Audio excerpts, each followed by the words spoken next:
Hello there, and welcome to Insightful Vision, the little space where curiosity gets comfortable and the big questions of the universe arrive without any rush at all. Tonight's thought is a strange one, but also the kind that can quietly settle into your mind and stay there long after you first heard it. It's not about what's happening in the news or what's trending in science right now. It is about the kind of question you might stumble across late at night when the house is still, when your thoughts wander a little further than usual. It's about whether the very first civilization on Earth was ours at all. That probably sounds like the opening line of a science fiction novel, something involving alien visitors or lost continents that sank beneath the sea. But what I mean is closer to home than that. Imagine the long history of our planet. Billions of years of it stretching so far back that our entire human story, every kingdom, every invention, every person you've ever read about fits into only the last tiny sliver of the timeline. The rest of it is filled with oceans and volcanoes, forests and ice. Creatures we'll never meet except through fossils and perhaps, just perhaps something else. Something that thought and planned and built long before the first humans ever picked up a tool. Before we go any further, I'd like to know where you're listening from. Are you in a place where the night has already wrapped itself around you? Or is there sunlight coming through your window right now? Maybe you're on a long journey, the world moving quietly past you. Or maybe you're sitting still in the one chair that always feels like yours. Wherever you are, and whenever it is for you, you and I are meeting here in this shared moment to lean into an idea that asks us to imagine a world we can't see anymore. If this journey feels like the kind of company you've been looking for, calm, steady, curious without being in a hurry, I'd be grateful if you gave it a like or subscribed or even passed it along to someone who might need a few gentle thoughts tonight. It's a small thing, but it helps keep these quiet conversations reaching new ears. And in some ways, it's a little like keeping a light in the window for fellow travelers. So, let's start somewhere simple by thinking about the Earth itself. Not the Earth as you and I know it now, but the Earth as it was before any people walked across it. There were no cities, no fields, no roads, no voices that sounded like ours. There were skies. There were seas. There were endless coastlines that have shifted and reshaped themselves over and over again. Entire mountain ranges have risen up and worn down again in the time before the first humans arrived. If you looked at a map of the continents back then, it wouldn't look like the one you've seen in school books. Land masses drift across the planet's surface over millions of years, colliding, breaking apart, vanishing under the sea. It's easy to think of this pre-human Earth as empty, but it wasn't empty at all. It was alive with creatures filling every corner,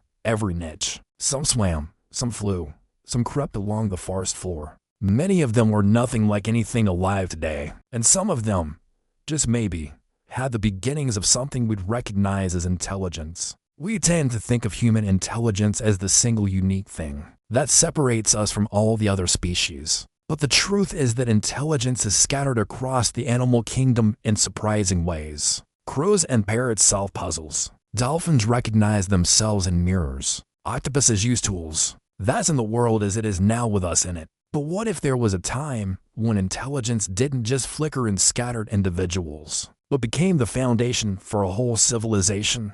One that rose and fell before we were ever here to see it. The trouble is, the Earth is a forgetful host. It keeps some secrets for a very long time, and it erases others almost immediately. A city built today, if left abandoned, starts to crumble in just a few decades. In a few hundred years, it might be nothing but ruins overgrown with plants. In a few thousand, the last obvious traces could be gone. Give it a few million years, and the ground will have shifted. Weather will have worn down stone, rivers, and seas will have changed course. Even metal and concrete would be broken apart, scattered, and buried under new layers of earth. It's not that the evidence would be destroyed on purpose, but that the planet is constantly turning over its own pages, writing new layers on top of old ones. If an earlier civilization had existed millions of years ago, would we even know it?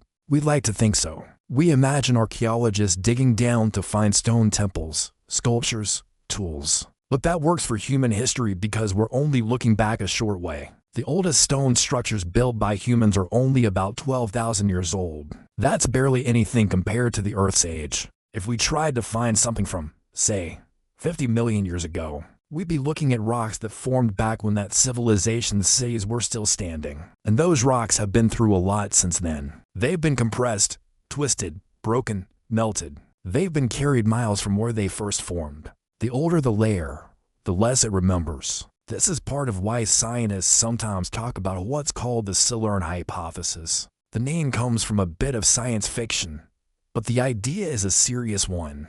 It asks whether we could detect an industrial civilization in the geological record.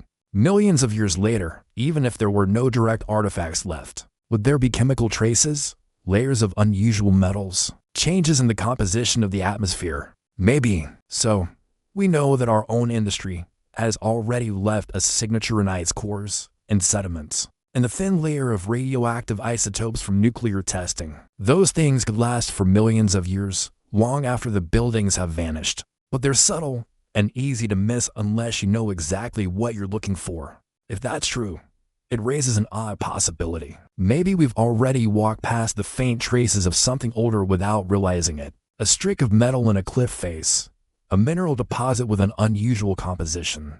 We might have classified it as a natural feature without ever considering that it could be artificial. That's not because scientists aren't looking. It is because the idea of a pre-human civilization is so far outside the normal range of possibilities that it isn't the first explanation anyone would reach for. Thinking about this doesn't mean we have to believe in secret histories or hidden conspiracies. It's just an exercise in humility. We like to think of ourselves as the first, the only, the pinnacle of life on Earth. But we are part of a much bigger story, one that's still being written, and one that has already seen more change and upheaval than we can easily picture. We know that mass extinctions have reshaped life again and again. We know that ecosystems can rise and collapse in what's geologically speaking an instant. And we know that intelligence isn't a straight ladder with us at the top. It's a branching tangled network that's grown in many directions over time. So if there was a civilization before us, what would it have been like? That's the question we'll start walking toward next. For now, it's enough to simply hold the idea in your mind, to picture the deep past as something richer and stranger than the empty wilderness we sometimes imagine. The continents weren't where they are now. The air might have felt heavier, warmer, or colder. The animals would have been unrecognizable. And somewhere in all that, perhaps there were minds working together, shaping their environment, telling their own stories, and then disappearing before we ever had the chance to meet them. Before there were people to write dates down, before there were calendars or clocks, before even the idea of keeping track of years existed, the Earth was already old. By the time the first humans appeared, the planet had lived through billions of sunrises and sunsets, long enough to wear down entire mountain ranges, long enough to raise others from the seabed. The continents you see on maps today were not fixed in place. They wandered slowly, colliding, breaking apart, drifting across the globe like enormous stony rafts on a sea of molten rock. If you could have looked at the world from space tens of millions of years ago, the outlines would have been unfamiliar. There would still have been blues and greens and whites from clouds, but the shapes of the land would have been strange, and the arrangement of oceans would have drawn patterns you'd never seen before. The climate was not always what we know now. There were stretches of time when much of the planet was warm and wet, covered in lush forests that reached almost to the poles. There were other times when ice spread so far south that even the equator felt the chill. Seas rose and fell over and over, drowning coastal plains and later revealing them again. Whole ecosystems came and went in cycles we can only piece together from the rock record. The Earth never stood still, and it never will. In those vast ages, life filled almost every possible corner of the planet. The ocean floors teemed with creatures that never saw the sun. Coral reefs grew and died and grew again in new places. Swamps rang with the calls of animals we'd struggle to imagine without the help of fossils. On land, there were forests filled with trees whose closest relatives are gone now, and beneath their branches moved creatures of every size. Insects were among the oldest of them, long established by the time dinosaurs appeared. Birds evolved from small feathered dinosaurs and learned to ride the winds that shifted above the forests. Mammals were there, too, though for much of the time they were small, often living in the shadows of much larger neighbors. If you could stand in one of those ancient landscapes, it might feel familiar at first. A tree is still a tree, and water still flows downhill.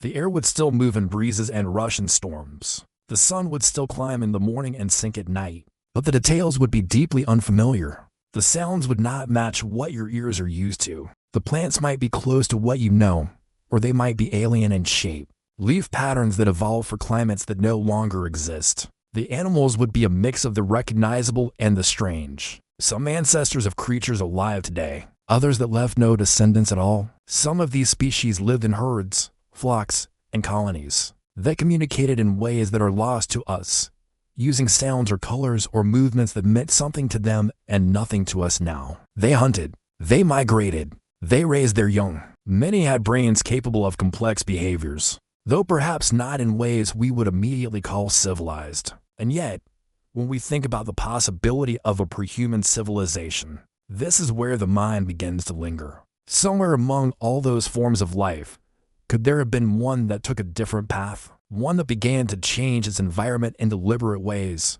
not just for survival, but for comfort, for art, for the satisfaction of curiosity. We know it's possible for such things to happen because it happened to us. Our own path from small bands of hunter-gatherers to builders of cities took hundreds of thousands of years. Intelligence did not appear overnight. It was shaped by climate, by geography, by the constant pressures of survival and adaptation. We can imagine that if another species had found itself with the right combination of abilities, problem solving, communication, the use of tools, something similar could have begun in the deep past. Not in our timeline, but in one of the many others that existed before we were here. The trouble is that the record of these times is incomplete. Fossils are rare, and they form only under certain conditions. Most living things vanish without a trace when they die. They remain scattered, eaten, or decomposed. Even when bones are preserved, they tell us little about behavior. A skeleton can reveal the size and shape of a brain cavity,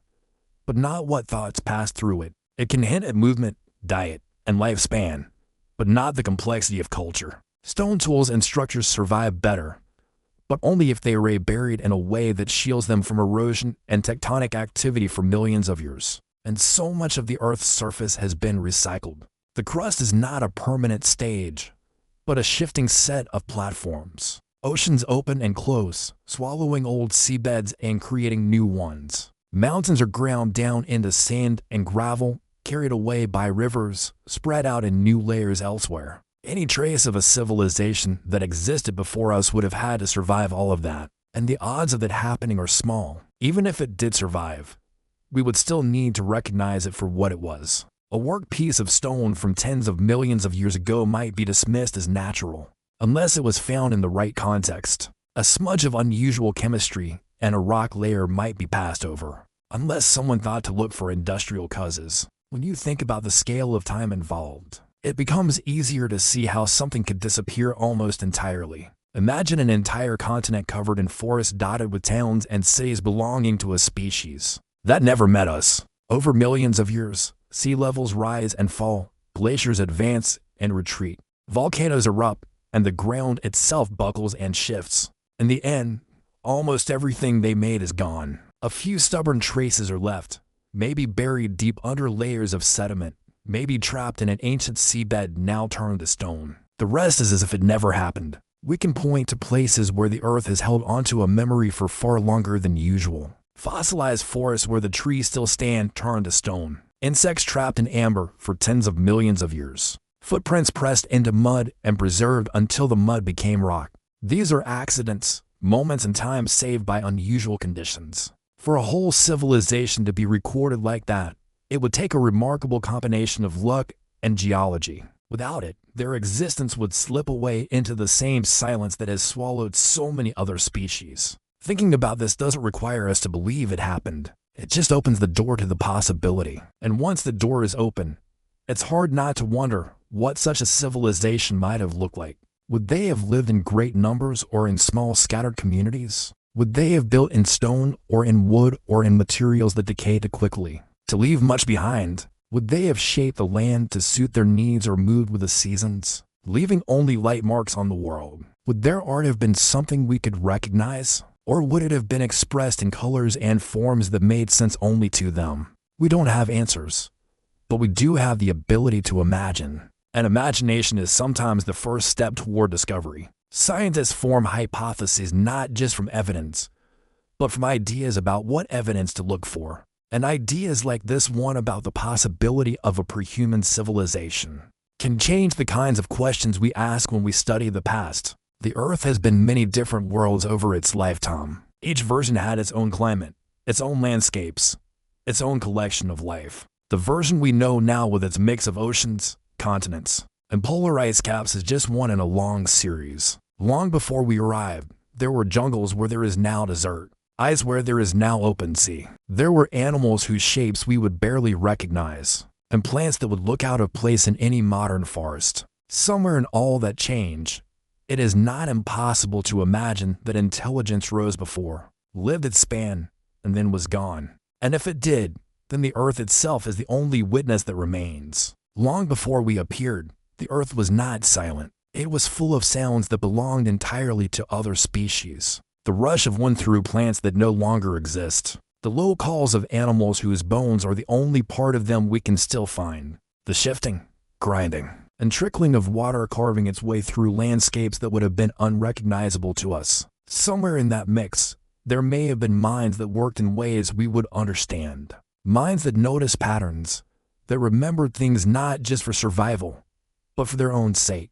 That imagined outcomes before they happened. Minds that dreamed. It is tempting to think of dreaming as something uniquely human tied to our ability to tell stories and picture things that are not right in front of us. But animals dream. We know this from the way their brains behave during sleep, from the way dogs twitch their paws as if running or birds move their eyes beneath closed lids. Dreaming seems to be something brains do when they have enough complexity to process memory and imagine different possibilities. It does not require a language like ours. It does not require cities or books. It simply requires a nervous system capable of weaving together experiences into something more than a replay. If that is true, then there could have been many species before us that dreamed.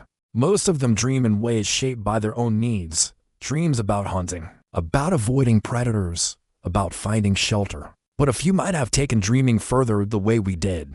They might have imagined things that had never happened. They might have pictured tools, new ways to get food, new ways to protect themselves. Those kinds of dreams repeated over generations can change the way a species lives. Once you have a mind that can imagine something different from what it has, you have the seed of invention. The step from using a found object as a tool to shaping an object for a specific purpose is small in evolutionary terms, but enormous in its consequences. It means you're no longer entirely at the mercy of your environment. You can begin to change it. You can build. You can prepare for things that have not yet happened. And if you share that skill with others, you can pass it along, refine it, and create traditions that last beyond a single lifetime. We have seen the beginnings of this in the species alive today. Chimpanzees teach each other how to strip leaves from a branch to make a tool for gathering termites. Certain birds learn how to bend bits of wire to reach food, and that knowledge spreads through the group.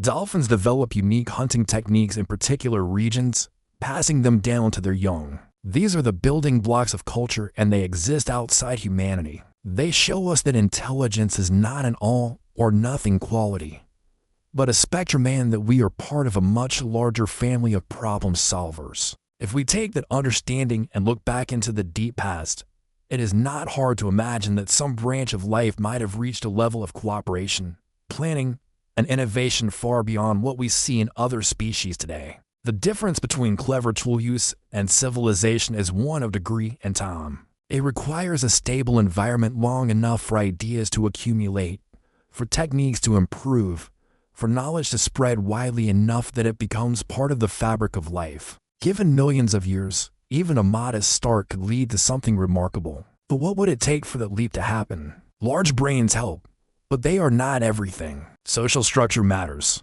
Intelligence grows when there is a need to understand and predict the behavior of others. Communication matters. The ability to share ideas quickly means that discoveries are not lost when one individual dies. Curiosity matters. The drive to explore beyond the immediate needs of survival can lead to new possibilities. In our own case, all of these things align. Perhaps they align before in some other lineage under different skies surrounded by different creatures. We often imagine intelligence taking the same shape it has in us. Upright posture, hands with fine motor control, eyes that face forward, a voice capable of complex sounds. But those are just the tools our particular body plan offers. Another species might have built its intelligence on different foundations. It might have worked in the water using fins or tentacles to manipulate its environment. It might have flown using its perspective from above to navigate and plan. It might have been small, relying on numbers and cooperation rather than size and strength.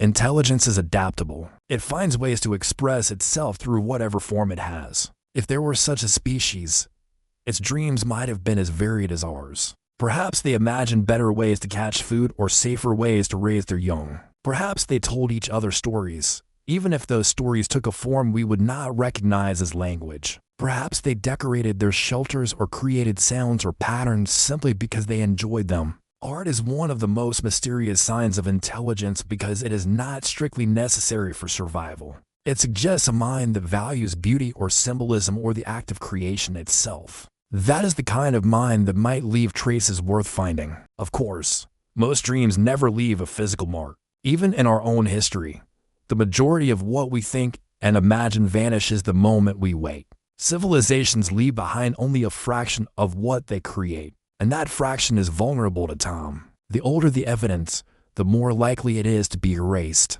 So if the first minds that dreamed were also built, they would need to have built in ways that could survive the slow erosion of the ages. Stone lasts longer than wood. Fired clay lasts longer than woven fibers. Metal can endure, but it can also corrode completely given enough time. Without preservation, most of what any civilization makes will eventually disappear. This is where the difficulty of proving such a thing becomes clear. Even in our own cities, built with all the technology we have, the process of decay starts quickly. Without maintenance, roads crack and buildings crumble. In a few centuries, the outlines of streets might still be visible from the air. But in a few thousand years, the ground might have swallowed them entirely. In a million years, there could be nothing more than faint differences in soil composition. In tens of millions, they might be gone beyond recognition. That is why when scientists consider the possibility of an earlier civilization, they often look for indirect signs. Changes in the chemistry of rocks, sudden shifts in climate that could be linked to industrial activity, deposits of materials that do not occur naturally. These things are less vulnerable to erosion than a building or a tool. They are the geological equivalent of footprints on a very old path. But even those are rare, and nature produces strange results on its own. Separating what is artificial from what is natural can be a challenge, especially when you're looking back tens of millions of years. Still, the thought remains, somewhere at some point in the Earth's history, it is not beyond possibility that the first minds capable of dreaming in the way we do took the first steps towards something greater. Maybe they lived in small groups at first, scattered across a landscape full of predators and changing weather. Maybe they learned to shelter in caves or to build nests or platforms. That lasted beyond a single season. Maybe they began to use fire or some other form of controlled energy. With each step, their world would have changed. And with each change, the gap between their lives and those of the other creatures around them would have grown. If they reached the point where they could alter their environment on a large scale, they might have spread into new territories, adapting to different climates and resources. Trade could have emerged, even if it was nothing more than the exchange of rare materials or food between groups.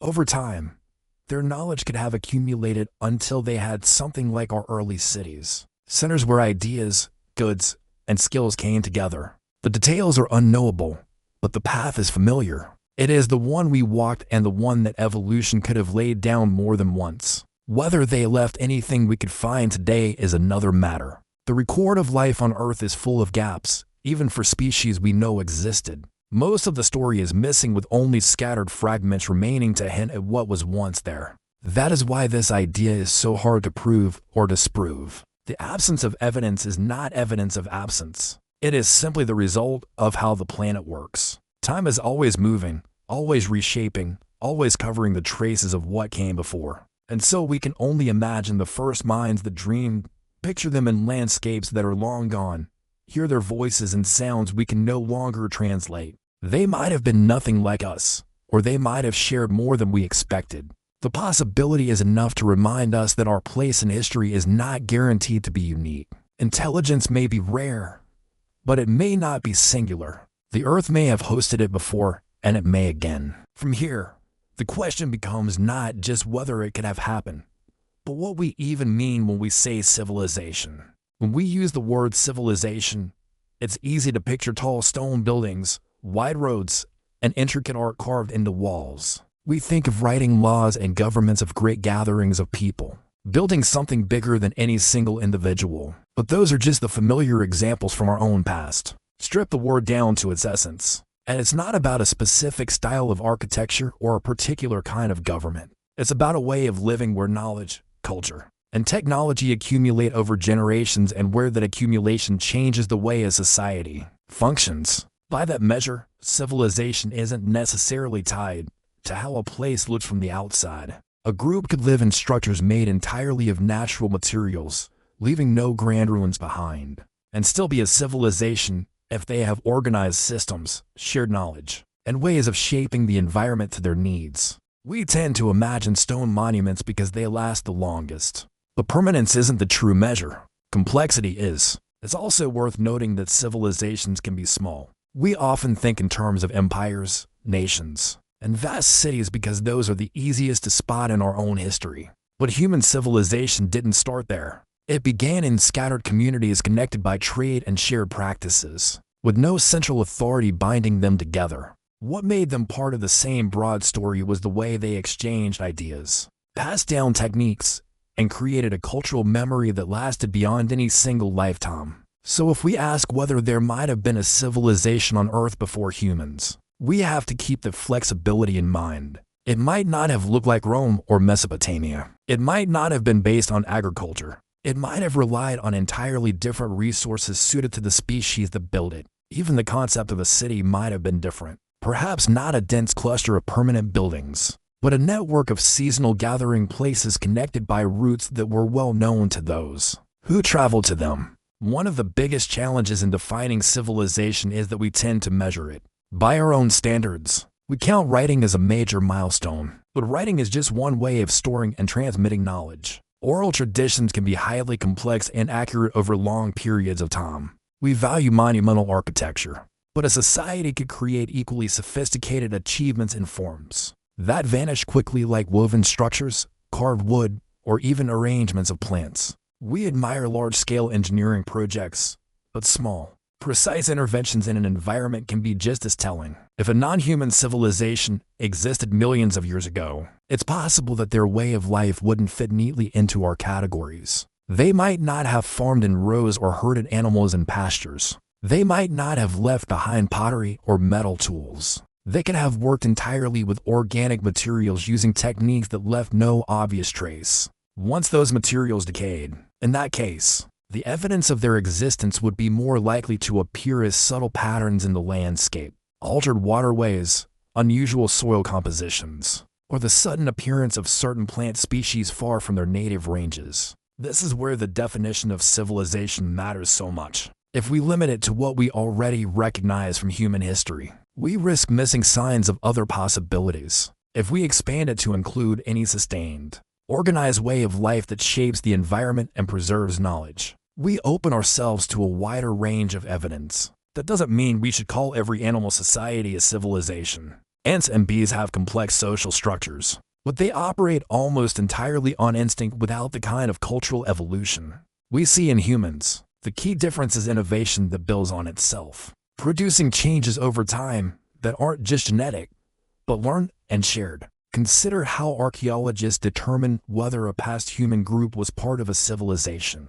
They look for signs of long-distance trade, specialized labor, symbolic expression, and the ability to support communities larger than the immediate family group. None of these require stone buildings. None require metal. They simply require organization, cooperation, and shared culture. These are the markers that could in theory appear in the fossil record of a non-human species, though finding them would be difficult without direct artifacts. There's also the question of how long the civilization needs to last before we consider it significant. Some human civilizations have endured for thousands of years, while others have risen and fallen within a few centuries. In geological terms, even 1,000 years is barely a flicker. But during the time, the impact can be enormous. Forests cut down, rivers diverted, species moved from one continent to another. Those changes can sometimes be detected in sediment layers, giving us hints about human activity long after the buildings are gone. If a pre-human civilization lasted long enough to alter ecosystems on a large scale, we might expect to see similar traces, even if we didn't recognize them as such. Of course, one of the dangers of this kind of thinking is that nature itself can produce patterns that look artificial. A perfectly round hill might be the remains of an ancient volcano rather than a constructed mound. Straight lines in rock formations can form through natural fracturing. Even large-scale changes in vegetation could be caused by climate shifts, rather than deliberate planting. This means that to identify a true civilization, we would need multiple lines of evidence. Changes in the land, unusual material deposits, and possibly even fossilized remains of the species itself showing signs of behavior beyond the ordinary. And that leads to another consideration. What would the members of this civilization have been like physically? We often assume that intelligence requires a body capable of fine manipulation like hands or tentacles. That's because most of our technology is built with such tools in mind. But if a civilization evolved with different capabilities, it might have developed technologies that look nothing like ours, perhaps based more on shaping large environments than on crafting small objects. They could have been aquatic, using their environment in ways we'd struggle to reconstruct from the fossil record. They could have been flighted, building temporary structures in trees or cliffs. Their intelligence might have been expressed in architecture made entirely of living materials. That changed over time. The difficulty of defining civilization is partly why the question of a pre-human one is so intriguing. It forces us to think about intelligence and culture without the comfortable reference points of our own history. It asks us to imagine forms of organization and creation that we might overlook if we were only looking for stone cities and bronze tools. It reminds us that our way is just one among many possible ways, and that the rules we think are universal might only be local customs of our species. Even now, when we look at life around us, we can see glimpses of alternative paths. Elephants shape their environment by knocking down trees and digging water holes, changes that last long after the individuals are gone. Some bird species build elaborate structures to attract mates, structures that can be reused and added to over time. Whales communicate across vast distances,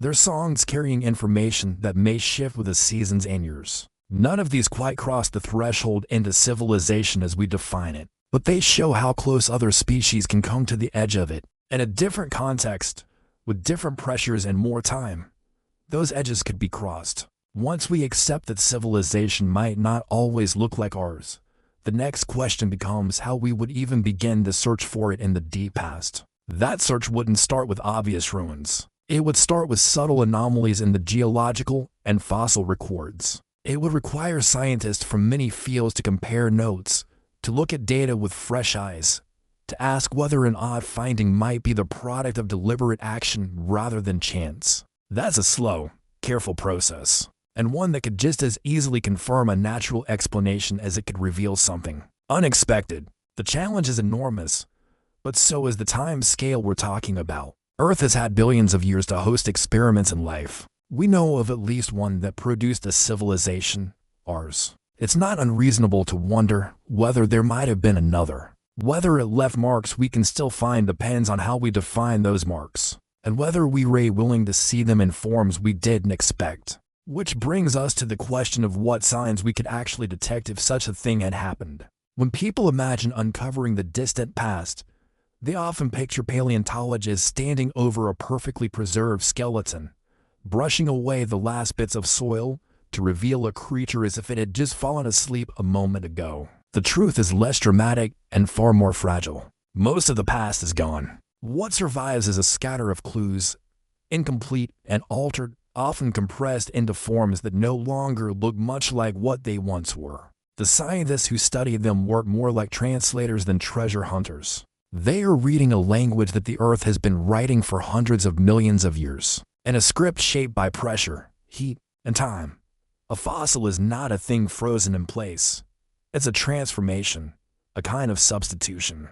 The original bone, shell, or leaf is replaced molecule by molecule with minerals that seep in over ages, hardening into stone. Sometimes only the impression remains, a cast of the outside shape, a shadow of a footprint, a ripple in the mud that hardened before it could be disturbed. And just as often, those delicate traces never form at all. They're washed away, broken, or buried so deep they'll never return to the surface. This is why the fossil record is patchy. Whole species can live and vanish without leaving behind a single preserved example for us to find. The conditions that produce fossils are rare, and they tend to occur in specific environments. River deltas, lake beds, volcanic ashholes, and seafloors where sediment collects rapidly. And dry uplands or shifting coasts. Remains are far more likely to be destroyed before they can be preserved. That means our picture of the past is built from scattered pieces, biased toward the kinds of places that protect them. For someone looking for signs of an ancient civilization, the bias is an enormous problem. Even in the short span of human history, our footprint is uneven. Cities and deserts or floodplains can leave durable remains, while coastal settlements might be erased by rising seas or buried under layers of sediment. Now stretch that over millions of years and imagine how much could vanish entirely. If an advanced society had existed in a region that later became ocean floor, its traces might now be locked under miles of water and mud beyond the reach of most exploration. If it lived in forested land, later scoured by glaciers, it could be wiped so clean that even the landforms are unrecognizable. The people who sift through the Earth's layers for evidence know this. They work with the understanding that every discovery is just one point in a vast, mostly invisible web of life that used to exist. They also know that some of the most important finds don't come from complete specimens, but from tiny fragments. A single tooth can reveal diet, age, and evolutionary relationships. A thin layer of pollen trapped in sediment can tell the story of ancient climates and vegetation. Chemical signatures in rock can hint at events like volcanic eruptions, asteroid impacts, or even sudden unexplained shifts in atmospheric composition. Those unexplained shifts are the sort of thing that might point to something unusual, perhaps even to the influence of a civilization. Our own industrial activity has already altered the chemical composition of the atmosphere in measurable ways, leaving a layer of carbon isotopes that will be detectable far into the future. Plastics, metals, and synthetic compounds are spreading into sediments around the globe. Even if all our buildings vanish tomorrow, those traces would remain in the geological record for millions of years. The challenge, of course, is that nature can also produce strange patterns in chemistry and sediment. Massive volcanic events can flood the atmosphere with carbon and sulfur. Large-scale die-offs can leave layers rich in certain elements. Shifts in ocean currents can redistribute sediments in unusual ways. The fossil whisperers, as you might call them, have to weigh every possibility before considering the most extraordinary explanations. In science, extraordinary explanations require extraordinary evidence. Still, there are moments when the evidence resists the simplest answers.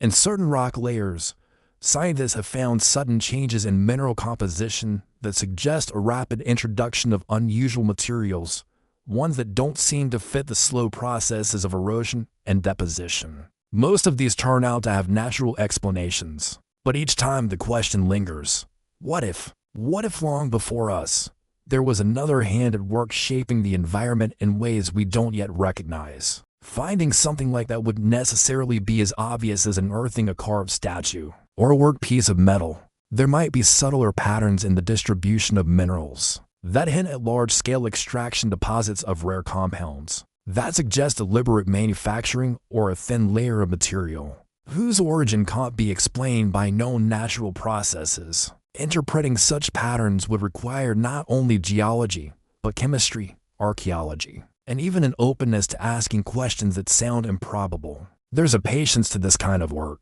Decoding the past isn't a matter of pulling one artifact from the ground and declaring the mystery solved. It's about assembling a body of evidence piece by piece until a picture starts to form. And in the case of a possible prehuman civilization, the picture might never be complete. It could be nothing more than hints that refuse to fade, inviting speculation without ever confirming it. That uncertainty is part of the fascination.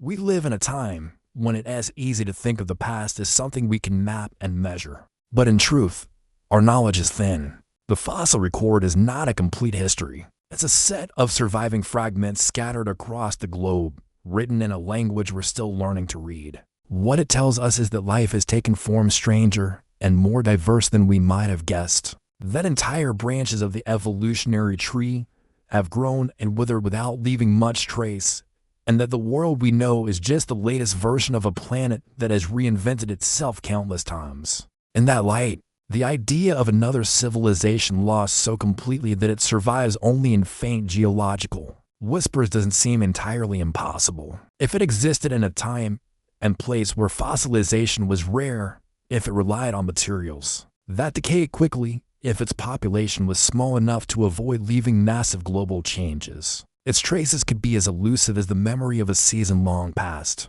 The scientists who study deep time know this, and it shapes how they look at the ground beneath their feet. Every layer of rock, every core sample pulled from the seafloor, every strait in a cliff face is a chapter in the Earth story.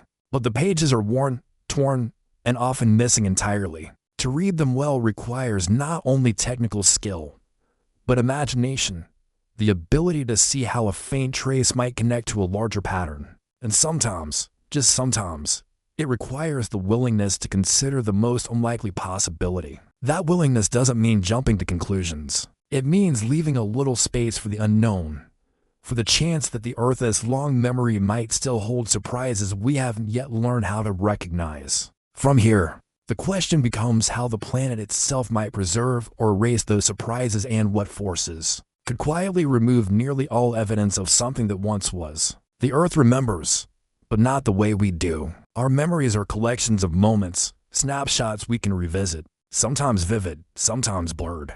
The planet's memory is slower, heavier, written in stone and ice and sediment. It keeps records in layers, each one built from the debris of what came before.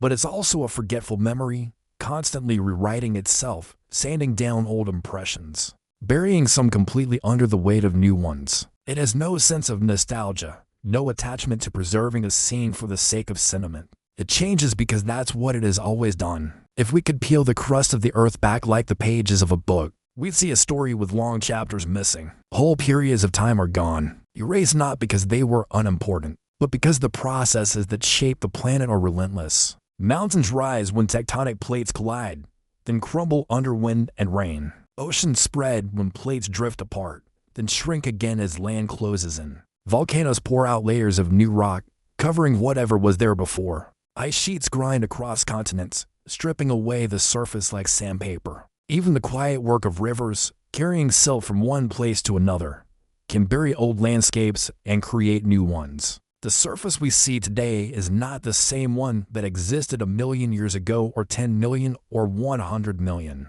Every place has been reshaped over and over. In some regions, the rocks at the surface today might have formed only a few thousand years ago. In others, they might be hundreds of millions of years old, but have been altered so much that any trace of what they once recorded is nearly gone. This constant recycling of the crust means that the older something is, the less likely it is to survive in a form we can recognize. For the traces of any civilization to last beyond a few tens of millions of years, they would need extraordinary luck. They would have to be preserved in a stable geological setting, one that was not submerged, crushed, or scraped away. Even then, the evidence might be distorted. Heat and pressure can change the structure of rock, melting or warping anything embedded in it. Organic materials decay quickly, unless sealed away from air and moisture. And even then, time works against them. This is why so much of Earth's early history is known only as an outline. The first billion years of the planet's existence are represented by only a few surviving fragments of rock scattered in places like Greenland and Western Australia. These are the barest hints of what was happening then. The rest is gone, recycled into the mantle and brought back as new rock without the original markings. The same principle applies to more recent times, just on a smaller scale. It's not only geology that erases the past. Climate and biology can be just as thorough. A jungle can reclaim a city in a matter of decades, hiding it under layers of soil, vines, and trees. Insects and microbes dismantle wood, leather, and cloth. Saltwater corrodes metal. Even stone can be eaten away by plants, rain, and frost. On a human time scale, ruins may seem permanent, but compared to the lifespan of the planet, they are brief interruptions. If we vanish tomorrow, the most visible signs of our presence, roads, buildings, bridges, would be fading within a century. In 10,000 years, most would be gone or unrecognizable. In 1,000,000 years, only scattered traces might remain, buried deep in sediments or transformed into minerals. After 10 million years, the changes we made to the land might be visible only in subtle patterns. This straightened river here, a deposit of unusual elements there. The rest would be overwritten by the slow processes that never stop. That's what makes the search for deep history so challenging. We aren't looking for intact artifacts, but for fragments that have survived in spite of everything working against them. And the older we look, the more we have to accept that the record will be incomplete, maybe hopelessly so. There are entire continents worth of history we will never know, not because it's hidden from us, but because it's gone in every meaningful sense. Even the ocean floor, which might seem like a safe place to store the past, is constantly renewed.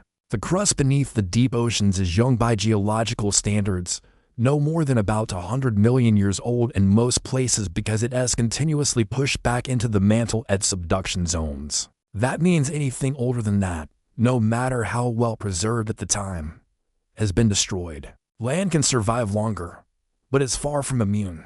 Uplift and erosion reshape it, and the shifting of continents changes coastlines and climate in ways that erase what was there before. This turnover is part of why the fossil record contains so many gaps. It's not that life was absent during those times. It's that the conditions didn't allow for preservation.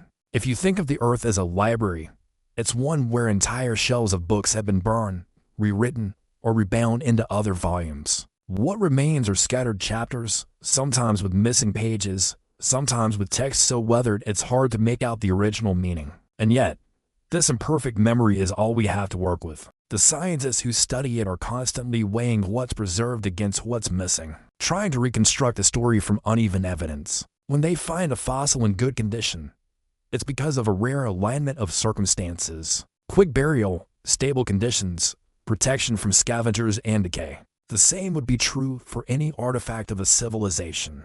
It would have to be buried rapidly and in a place where it could avoid destruction for millions of years. Even then, recognition would be a hurdle. A worked piece of stone could be mistaken for a natural formation. A strange mineral deposit could be dismissed as the result of unusual but natural chemistry. Without a clear context, a set of associated finds that all point in the same direction, it would be easy to overlook or misinterpret the evidence. That is why thinking about the planet as memory changes how we think about the possibility of a lost civilization. It's not enough to imagine what they might have built. We have to imagine how those things would interact with the forces of erosion, subduction, and decay over unimaginable spans of time. We have to picture what would survive and in what form. And we have to accept that most of it would not survive at all. What the planet does remember, it remembers in ways we can measure. Chemical traces locked in rocks, tiny fossils sealed in amber, impressions of leaves or shells pressed into ancient mud. These are the fragments that slip through the constant rewriting of the surface. They are precious, not because they give us a complete picture, but because they give us any picture at all. The rest is lost, as if it never happened. And that more than anything is why we can't be certain what the Earth has hosted before us. If the planet is capable of wiping away almost everything we've done in a few million years, then it's capable of having done the same to others. Its memory is long, but it's selective, and it keeps its secrets well. If there were others before us, beings who dreamed, built, and vanished, their presence would now be little more than the faintest of signatures, if that. The question is whether we've already passed over some of those signatures without recognizing them, or whether they lay still buried, waiting for the right conditions to be uncovered. That possibility leads naturally to the next thought. If the planet has hosted intelligence before, what kind of life might have been capable of it? When we picture the age of reptiles, most of us imagine dinosaurs as they appear in museum displays or films. Towering predators with teeth like knives, long-necked giants moving through swamps, herds of plated herbivores swaying their tails like living fortresses. It's a view dominated by size and spectacle, a world where brute strength seems to rule. But the reign of the reptiles lasted for more than 160 million years. And in all that time, there was room for much more than size. There were niches for creatures that were small, quick, and clever, for hunters that relied on precision as much as power, for opportunists that could adapt to changing environments, in ways that hint at something more than instinct. If we're going to wonder about a civilization that predates our own, the Mesozoic era, when dinosaurs were at their peak, is one of the first places curiosity turns. Not because we imagine city-building tyrannosaurs, but because evolution had time to explore countless forms during that span. The variety of life was extraordinary. There were flying reptiles that could cross whole seas, aquatic reptiles that ruled the oceans, and land dwellers that ranged from the size of a chicken to the length of several buses. Among them were small, lightly built species with brains proportionally larger than those of their enormous relatives. Brain size alone doesn't determine intelligence, but it offers clues. In modern animals, there's a rough pattern. Species with higher brain-to-body ratios often show more complex behaviors, better problem solving, and more adaptability. Some of the smaller theropod dinosaurs, especially those closely related to birds, had relatively large brains for their size. They had keen vision, good coordination, and in some cases, evidence suggests they may have hunted cooperatively or cared for their young. These are the kinds of traits that, given enough evolutionary time, could form the basis for more advanced social structures. Birds, after all, are living dinosaurs, and some of them, like crows and parrots, are capable of remarkable problem solving. They use tools, recognize themselves in mirrors, and pass learned behaviors through generations. If modern birds can do this, it's not impossible that their ancestors might have had similar capacities, perhaps even greater in some lineages that are now extinct. The problem is that intelligence, in the sense we mean it here, leaves little direct trace in the fossil record. A fossil can show us the shape of a skull from which we can infer brain size and structure, but it can't show us how an animal thought, communicated, or planned. We have to look for indirect clues, evidence of social behavior and trackways, signs of nesting colonies, patterns of distribution that suggest migration or complex hunting strategies. These hints exist for some dinosaur species, but they're far from conclusive. Even if a highly intelligent dinosaur lineage had existed, the leap from intelligence to civilization is enormous. It would have required not just cleverness, but the ability to manipulate the environment in lasting ways. That raises the question of anatomy. Dinosaurs, as far as we know, didn't have manipulative limbs like our hands. Some had grasping claws, and their descendants, birds, have dexterous beaks and feet. But crafting tools in the way humans do might have been challenging. That doesn't mean it was impossible. They might have developed technology suited to their own bodies, arranging materials with their feet and mouths, using natural features of the landscape as tools, or even working cooperatively to build structures. If such a civilization had existed, what would it have looked like? It's tempting to imagine settlements built in sheltered valleys or along rivers, perhaps made from plant materials, mud, or stone. They might have created elevated platforms to avoid floods or constructed nesting grounds that were maintained and expanded over generations. Their art, if they had it, could have taken forms we wouldn't immediately recognize. Arrangements of feathers, shells, or colored minerals, patterns scratched into the ground or carved into soft surfaces. The difficulty, as always, is preservation. Organic materials like wood and plant fibers decay quickly, and even stone structures can be erased over millions of years. In the time since the last non-avian dinosaurs lived, continents have shifted, mountains have risen and worn away, and oceans have opened and closed. Anything they built would have had to survive all of that, and the chances are slim. We might never know if such structures existed unless they left behind more durable signs, such as changes in the distribution of certain minerals, or evidence of large-scale environmental modification. And yet, the reign of the reptiles was long enough to allow for many experiments in evolution. Our own lineage has produced tool-making intelligence only once, but that's in a fraction of the time dinosaurs were around. It's not unreasonable to think that somewhere in that vast span, a lineage could have developed not just intelligence, but culture. Whether it happened or not is another matter, but the possibility can't be entirely dismissed. It's also worth remembering that we tend to see dinosaurs as primitive compared to mammals, a bias that comes from the fact that mammals dominate the world now. But during the Mesozoic, mammals were the small, furtive creatures living in the shadows. Dinosaurs were the ones filling almost every niche on land. If intelligence were to rise during the time, it would make sense for it to come from the dominant group. And if it did, its legacy might live on not in ruins, but in the behaviors of their descendants. The birds that still surprise us with their problem-solving and adaptability, even without a civilization. The age of reptiles shows us that intelligence can arise in unexpected ways and forms very different from our own. It is a reminder that the capacity for complex thought isn't tied to any one body plan or ecological role. It depends on opportunity, on the right combination of traits, and on the time to let those traits develop into something more. The thought of an intelligent culture-building dinosaur lineage invites us to expand our imagination. Beyond the familiar, it asks us to consider what kinds of civilizations might develop under conditions we've never experienced, with bodies and senses unlike ours in environments that no longer exist. It also leads naturally to another possibility, one that doesn't involve land at all, but the vast and largely hidden world beneath the waves. If the land is a restless and forgetful place, constantly shifting and erasing itself, the oceans are an even deeper mystery. They cover most of the planet, hide its tallest mountains and deepest valleys, and hold within them ecosystems that are still largely unknown to us. For as much as we've mapped the continents and cataloged life on the surface, the sea remains a place of unanswered questions. We've explored only a small fraction of its depths in person, and much of what lies there never comes close enough to the surface for us to see. If there had ever been a civilization beneath the waves, its story might still be hidden in the places we've barely begun to look. It's an idea that feels almost inevitable once you consider the time scales involved. Life began in the oceans long before it found its way onto land.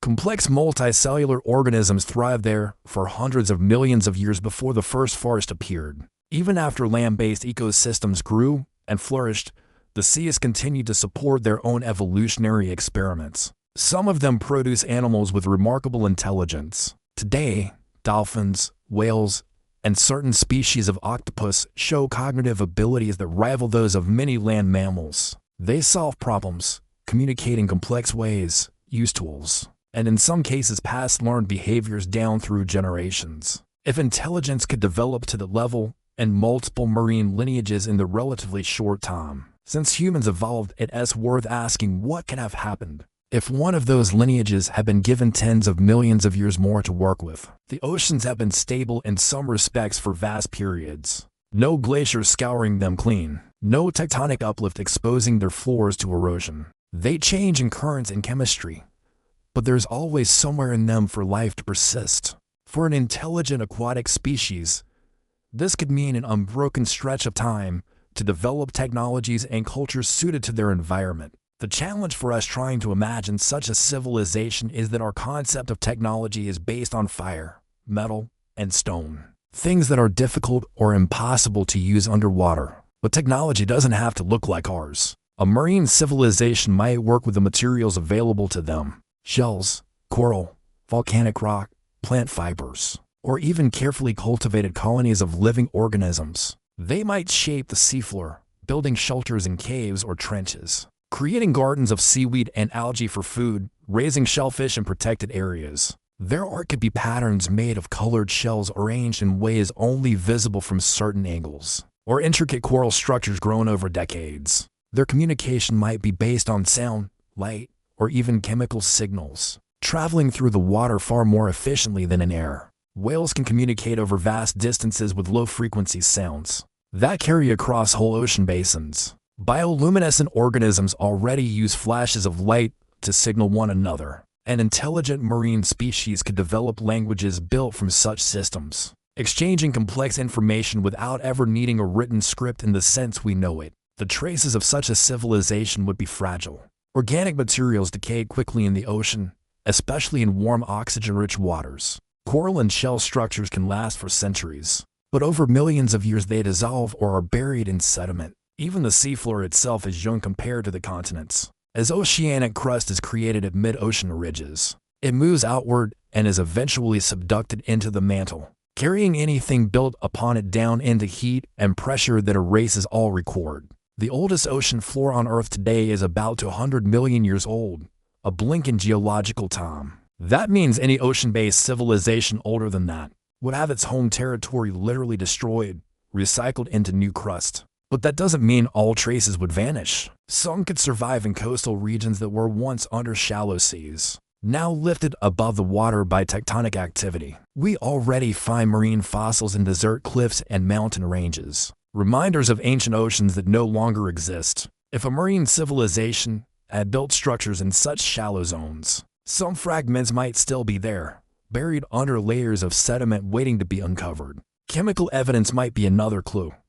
A large-scale alteration of the marine environment, whether through farming, construction, or energy use, could leave traces in sediment chemistry. We've already seen how human activities leave such marks: changes in nitrogen levels from fertilizer runoff, heavy metal deposits from mining and industry, microplastics accumulating in sediments around the world. Over time, most of these will be buried, but some could be preserved in deeper layers, telling future geologists that something once altered the oceans in a way that nature alone could not explain. There's also the possibility of fossilized remains of the species itself. Bones, shells, or other hard parts can survive if buried quickly in low-oxygen environments such as deep sea sediments or anoxic basins where decay is slowed.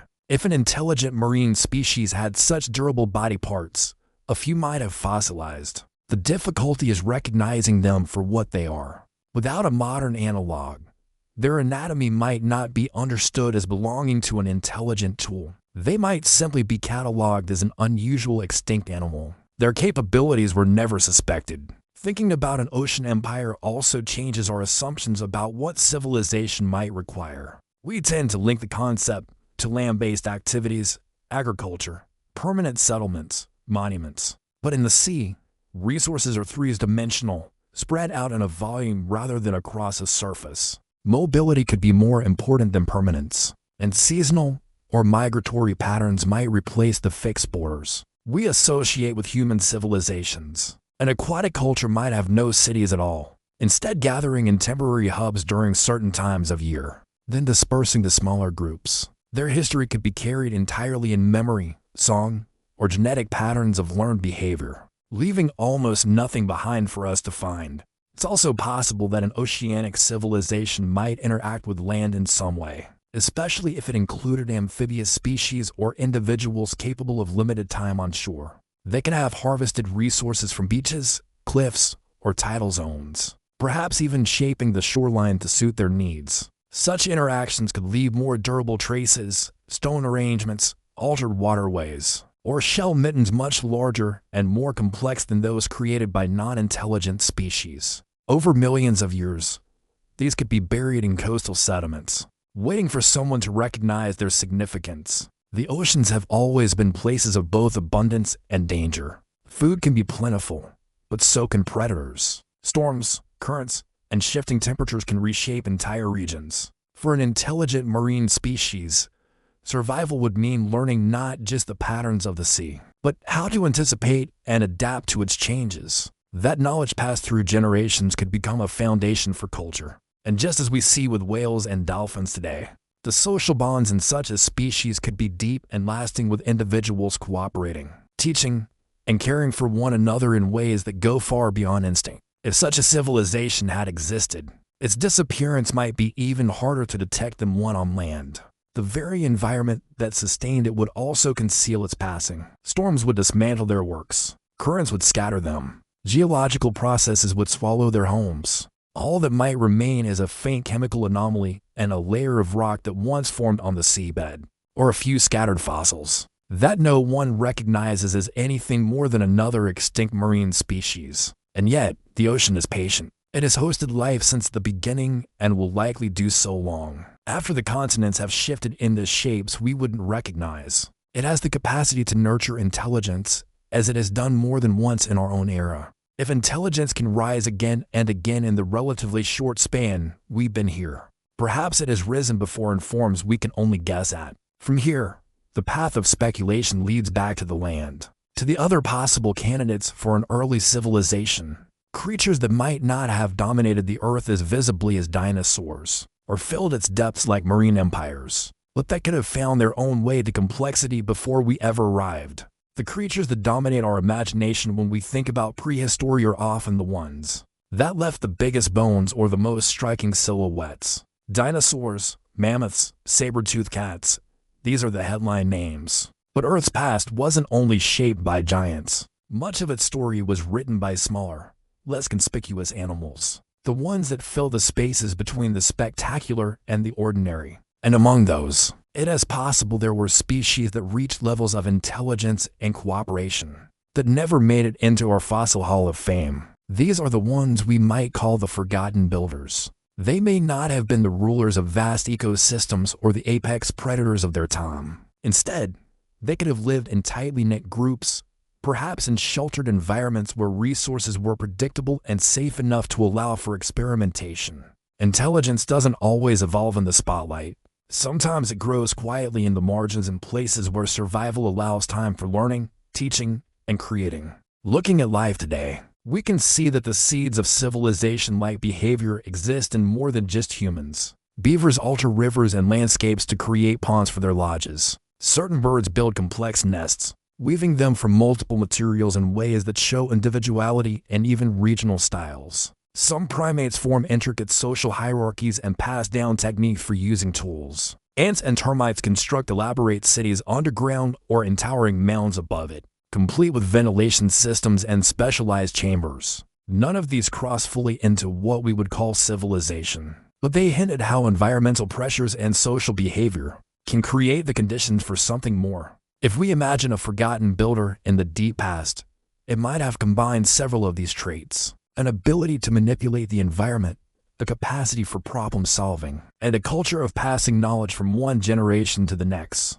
Such a species might not have needed to dominate every corner of the globe. It could have thrived in a limited range, adapting its surroundings to suit its needs in ways that left little trace millions of years later. The physical form of these hypothetical builders could have been almost anything. They might have been small mammals with nimble paws, capable of shaping materials with precision.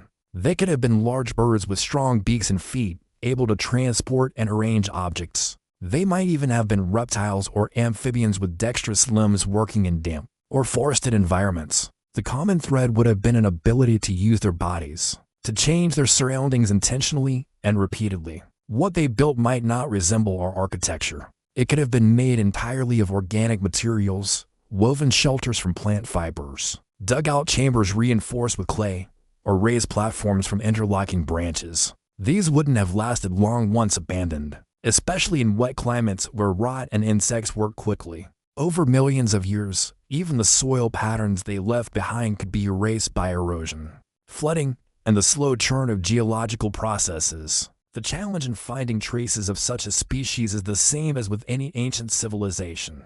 Most of what we might look for would be gone. We would have to search for indirect signs. If their building practices altered the flow of water, we might find unusual sediment patterns or layers rich in certain minerals. If they cultivated plants, the fossil pollen record might show a sudden and localized abundance of a species, far outside its normal range. If they hunted or gathered in particular ways, there might be distinctive patterns of animal remains in ancient deposits. But even these signs can be ambiguous. Nature is full of processes that mimic the effects of intelligent activity. Rivers shift course naturally, carrying minerals into new areas. Wind and animals can spread plant seeds far from their original habitats. Predator kills can accumulate in spots that mimic the refuge piles of a hunting society. Separating the deliberate from the accidental is one of the hardest tasks in archaeology, and the further back in time we go, the more difficult it becomes. There's also the matter of how we interpret intelligence.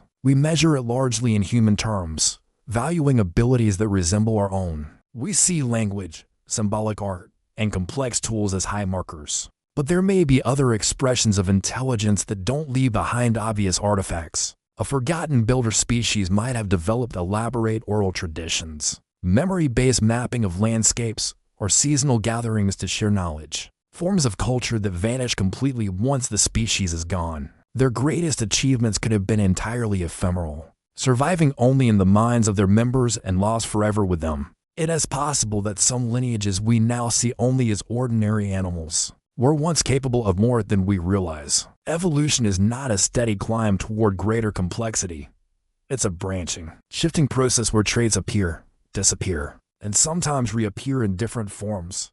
A species can develop high intelligence and then lose and if it no longer provides an advantage. If such a thing happened in the past, the traces might be so faint that we wouldn't even know where to start looking. We also have to consider that these forgotten builders might have lived alongside other intelligent species, perhaps even competing with them. The fossil record shows many times when multiple large animals coexisted, particularly among mammals. If one species was more adaptable or better suited to changes in climate and resources, it might have replaced another before the latter had time to leave a significant mark. In that case, the builders could have been erased, not just by geological forces, but by the success of their rivals. In our own time, we've seen how quickly cultures can vanish when faced with competition, environmental change, or disease. Entire languages have been lost in a single generation. Knowledge built up over centuries can disappear when the people who carry it are displaced or destroyed. Scale that up to millions of years, and it's easy to see how an entire civilization, especially a small or localized one, could vanish without leaving more than a whisper in the geological record. If such builders existed, they might have been remarkably adaptable in their own way, finding solutions suited to their environment rather than following the technological path we know. They might have domesticated animals we've never heard of, cultivated plants that are now extinct, or shaped landscapes in ways we no longer recognize. In their time, they could have been as successful and innovative as we are today, even if the form of their civilization looked nothing like ours. The thought of these forgotten builders invites a kind of humility. It reminds us that the history of life is far bigger than the human story, and that intelligence and culture may have bloomed in many forms before us. The world we know is not the only world that has ever been possible, and the ways of life we take for granted are just one branch of a much larger tree. Speculating about them also pushes us to think differently about how we search for the past. Instead of only looking for stone monuments or metal tools, we might also look for subtler patterns, changes in soil chemistry, unusual concentrations of certain plants or animals, or geological features that don't quite fit the local natural processes. We might train ourselves to see the possibility of deliberate design in places where we otherwise see only chance. And if we accept that such a species could have existed on land without leaving obvious ruins, it becomes easier to imagine that similar stories might have played out in other environments, on mountain slopes, in desert oases, in places where the landscape itself was their greatest tool, which naturally leads us toward considering not just the materials they might have used, but the science of detecting traces so faint that they can barely be distinguished from the background noise of the Earth's own history. When you think about the physical remains of the past, it's easy to picture the obvious ones. Bones in a museum display, stone tools in a glass case, fragments of pottery with their painted patterns still visible. But the truth is, most of the history of life isn't preserved in objects like these. It's written in the smallest of details, buried deep in the layers of the earth, where the sediment itself is the archive. Every grain of sand, every particle of silt, every layer of clay is a page in a book that took millions of years to write. And just like any book, some pages are faded, some are smudged, and some are missing altogether. Sediment is everywhere. It forms in rivers and lakes, on the sea floor, in deserts, and at the base of mountains. It's made from the broken down pieces of older rocks, the remains of plants and animals, the dust carried by wind or washed by rain. Over time, layer after layer builds up, burying whatever falls into it. If conditions are right, if the material is quickly covered and protected from disturbance, those layers can last for millions of years, holding on to the tiniest clues about the world that created them. To the trained eye, these layers can tell stories. A coarse gray deposit might mean a fast-flowing river once cut through the area. Fine. Uniform silt could point to a calm lake or a slow-moving part of the sea. Alternating light and dark bands might reflect seasonal changes like the annual rings of a tree. Even without a single fossil, sediment can reveal whether the climate was warm or cold, wet or dry, stable or chaotic, and sometimes the sediment carries more than just a general impression. It can hold microscopic remains, tiny shells from plankton, grains of pollen from ancient forests, or spores from long-vanished ferns. These particles are incredibly durable, and they can tell us which plants and animals were present when the layer was laid down. A sudden spike in one type of pollen might suggest that a plant became unusually common in that region. A sharp drop could mean it disappeared, perhaps due to a shift in climate, a natural disaster, or the arrival of something new that changed the balance of the ecosystem. For anyone searching for signs of a lost civilization, this is where the trail often leads. Not to grand ruins or intact artifacts, but subtle layered changes in the environment that can hint at human-like influence. We know from our own history that agriculture, deforestation, mining, and pollution all leave measurable marks in sediments. Large-scale farming changes the mix of pollen in the soil. Metalwork can leave traces of lead, copper, or mercury that persist long after the smelters have cooled. Even our modern plastic waste is settling into sediments around the globe, forming a future geological layer that will be unmistakable to whoever or whatever studies it millions of years from now. The problem, of course, is that natural processes can create many of the same signals. Volcanic eruptions can spread heavy metals far and wide. Droughts can wipe out certain plants and give others room to spread. Shifts in ocean currents can change the chemistry of sediments over huge areas. A layer of dark material rich in carbon might point to widespread burning. But whether that burning was the result of a lightning-spark wildfire or intentional land clearing by an intelligent species isn't easy to determine. This is why scientists who work with sediments often approach them the way detectives approach a crime scene. One piece of evidence isn't enough. You look for patterns for multiple clues that point in the same direction. If a layer of sediment shows an unusual chemical signature, you ask, is there a matching change in pollen? Are there signs of soil disturbance consistent with farming or construction? Do fossilized remains of animals show a sudden shift in diet or habitat that would make sense? If humans or human-like beings were altering the landscape, even when patterns do emerge, certainty is rare. The further back in time you look, the more the details blur. A single layer of sediment might have taken centuries to form, mixing together events that happen years apart. Over millions of years, pressure and chemical changes can alter the composition of the material, erasing or distorting the original signals. And because sediments are constantly being moved and redeposited, a single discovery might have traveled far from where it originally formed.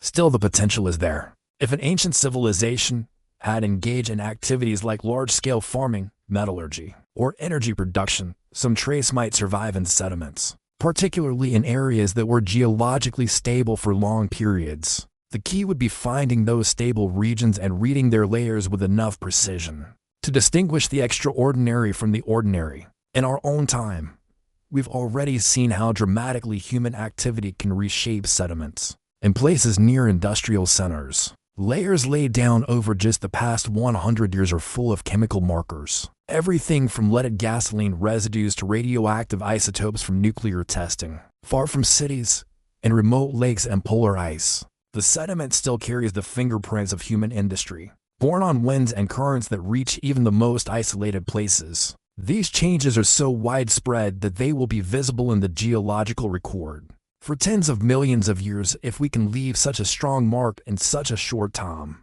It raises the question, what would the equivalent layer from a past civilization look like? If they were industrial, the sediment might carry traces of their energy sources, whether that was burning biomass, smelting metals, or something entirely unfamiliar to us. If they alter landscapes for agriculture, the pollen record might show sudden lasting changes in plant composition.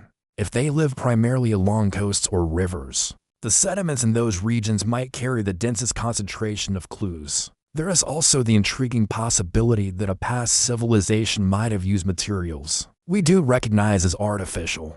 Our own sediments now contain synthetic compounds, plastics, for example, that did not exist in nature before we made them. Millions of years from now, these might survive as distinctive microscopic particles, even if they no longer resemble the original objects. A non-human civilization could have developed its own unique materials, which might now appear to us as unusual but natural mineral inclusions. Without knowing what to look for, we could easily overlook them. Reading sediments for signs of the past requires patience and caution. Each core sample, each exposed cliff face is a puzzle with missing pieces. The challenge is not only to gather as many clues as possible, but to ask the right questions about what they mean. Are we seeing the effects of climate, geology, biology, or something else entirely? Are we looking at a moment of change in the natural world or the legacy of intelligent action? The deeper you go into the sediments, the more you realize how much they hold and how much they hide.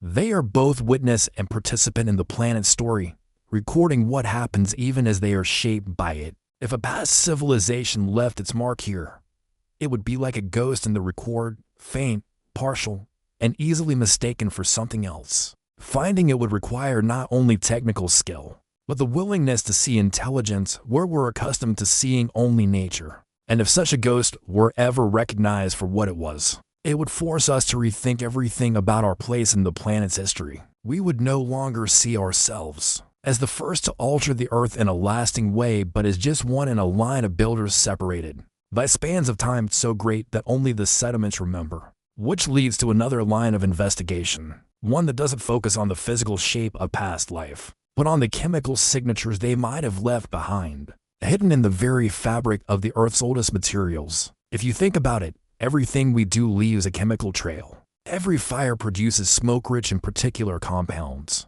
Every factory releases byproducts into the air, the soil, or the water. Every mine shifts the balance of minerals in the ground. These traces don't just vanish. They move through the environment, settle into sediments, and sometimes lock themselves into the geology for spans of time far beyond human history. Even natural processes, volcanoes erupting, rivers flooding, glaciers grinding, leave behind their own distinct chemical signatures. The Earth is layered with these markers, each telling part of the story of what happened and when. That is why scientists looking for signs of a long-lost civilization often think about chemistry, as much as about fossils or artifacts. A chemical signature can survive where physical structures are destroyed.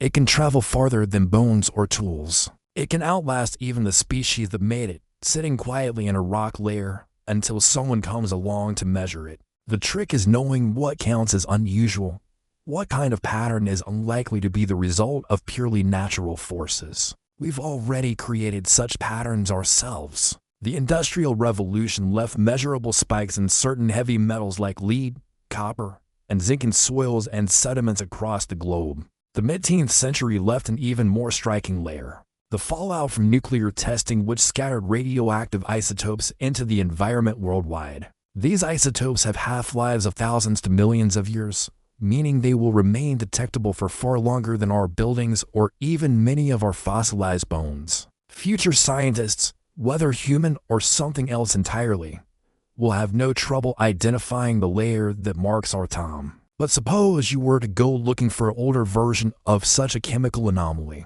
You wouldn't expect to find the exact same pattern. A different civilization might have used energy sources we never considered or processed materials we've never touched. Instead, you'd be looking for deviations, combinations of elements or isotopes that are rare in nature, but common in certain industrial or technological activities. You'd also have to rule out natural events that could produce similar results, like volcanic eruptions or meteor impacts. Volcanoes, for example, can release large amounts of sulfur, mercury, and other elements into the environment. But volcanic deposits tend to have specific ratios of these elements, and they are often concentrated near the eruption site. A civilization's emissions, on the other hand, might be spread across vast distances carried by winds and water currents showing up in multiple unconnected places at the same time. Similarly, meteor impacts can scatter rare metals like iridium, but they also leave unmistakable physical evidence like shock quartz or a crater that can distinguish them from other sources. Another possible chemical fingerprint is the large-scale alteration of carbon isotopes. Plants, animals, and fossil fuels all have characteristic ratios of the lighter and heavier forms of carbon. When humans burn fossil fuels, we change the balance of these isotopes in the atmosphere and oceans, a shift that is recorded in tree rings, ice cores, and marine sediments. If a previous civilization had burned large quantities of fossil carbon, whether coal, oil, or some other form, the isotopic record might show a similar pattern. The difference would be in timing, depth, and context. A spike in carbon isotopes without evidence of a natural cause, like massive volcanic activity, could be a hint that something unusual happened. Mining can also leave a distinct mark. Extracting metals from ore often concentrates certain elements in waste piles or tailings. Over time, these can leach into the soil and water, creating localized chemical anomalies. If those anomalies are preserved in sedimentary layers, they might survive for millions of years. An unusually high concentration of a metal that is rare in the surrounding rock could be one of the clearer signs of deliberate extraction. The challenge is finding these anomalies in the first place. They might be buried deep beneath newer layers or hidden in regions that haven't been studied in detail. It is also worth thinking about what kinds of materials an earlier civilization might have created that nature does not. We've made plastics, synthetic rubbers, and a variety of polymers that simply didn't exist before.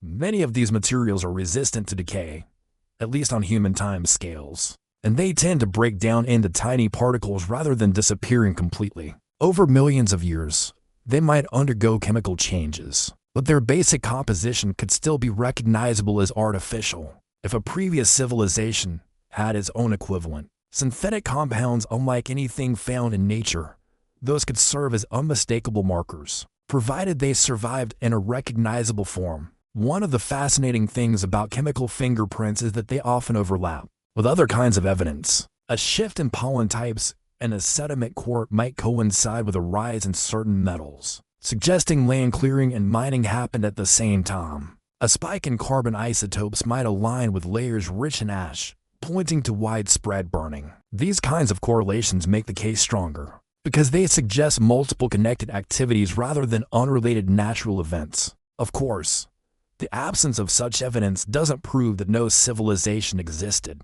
A culture that lived in balance with its environment, relying on renewable resources and avoiding large-scale extraction or combustion, might leave almost no detectable chemical trace. Its legacy could vanish into the background noise of natural variation, indistinguishable from the baseline patterns of the planet. In a way, this is what makes the search both difficult and intriguing. We're looking for signs that could be as glaring as a neon light or as subtle as a faint smudge in the data. To make matters more complicated, the chemical record is not evenly preserved. Some environments are excellent at locking in chemical signatures. Deep ocean sediments, lake bottoms, and ice cores can preserve stable records for hundreds of thousands or millions of years. Others are constantly disturbed, erasing the evidence almost as quickly as it's created.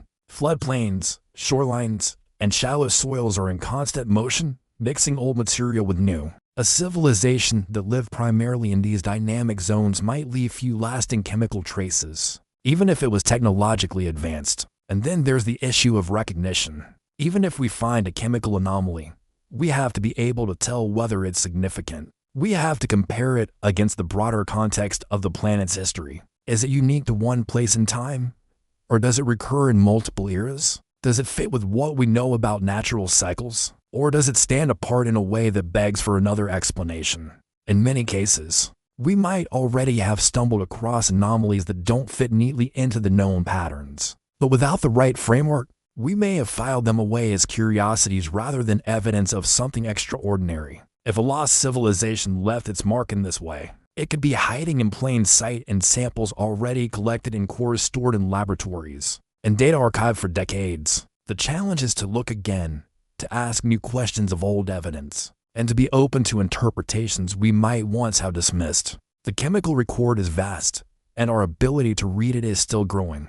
New analytical techniques can detect elements and compounds in parts per trillion, revealing subtleties that would have been invisible a generation ago. With every improvement, the odds increase that we might notice a pattern that doesn't belong to the natural rhythm of the planet. But chemical traces, no matter how compelling, are still only part of the story. To make the case for an ancient civilization, we'd want to combine them with other lines of evidence, patterns in sediment layers, changes in fossil distribution, shifts in climate data that together form a picture too consistent to ignore. And that search inevitably leads us to the few serious scientific attempts to grapple with this very possibility, the most notable of which has come to be known as the Silurian hypothesis. When scientists speak about the Curran hypothesis, they're not claiming that such a civilization definitely existed.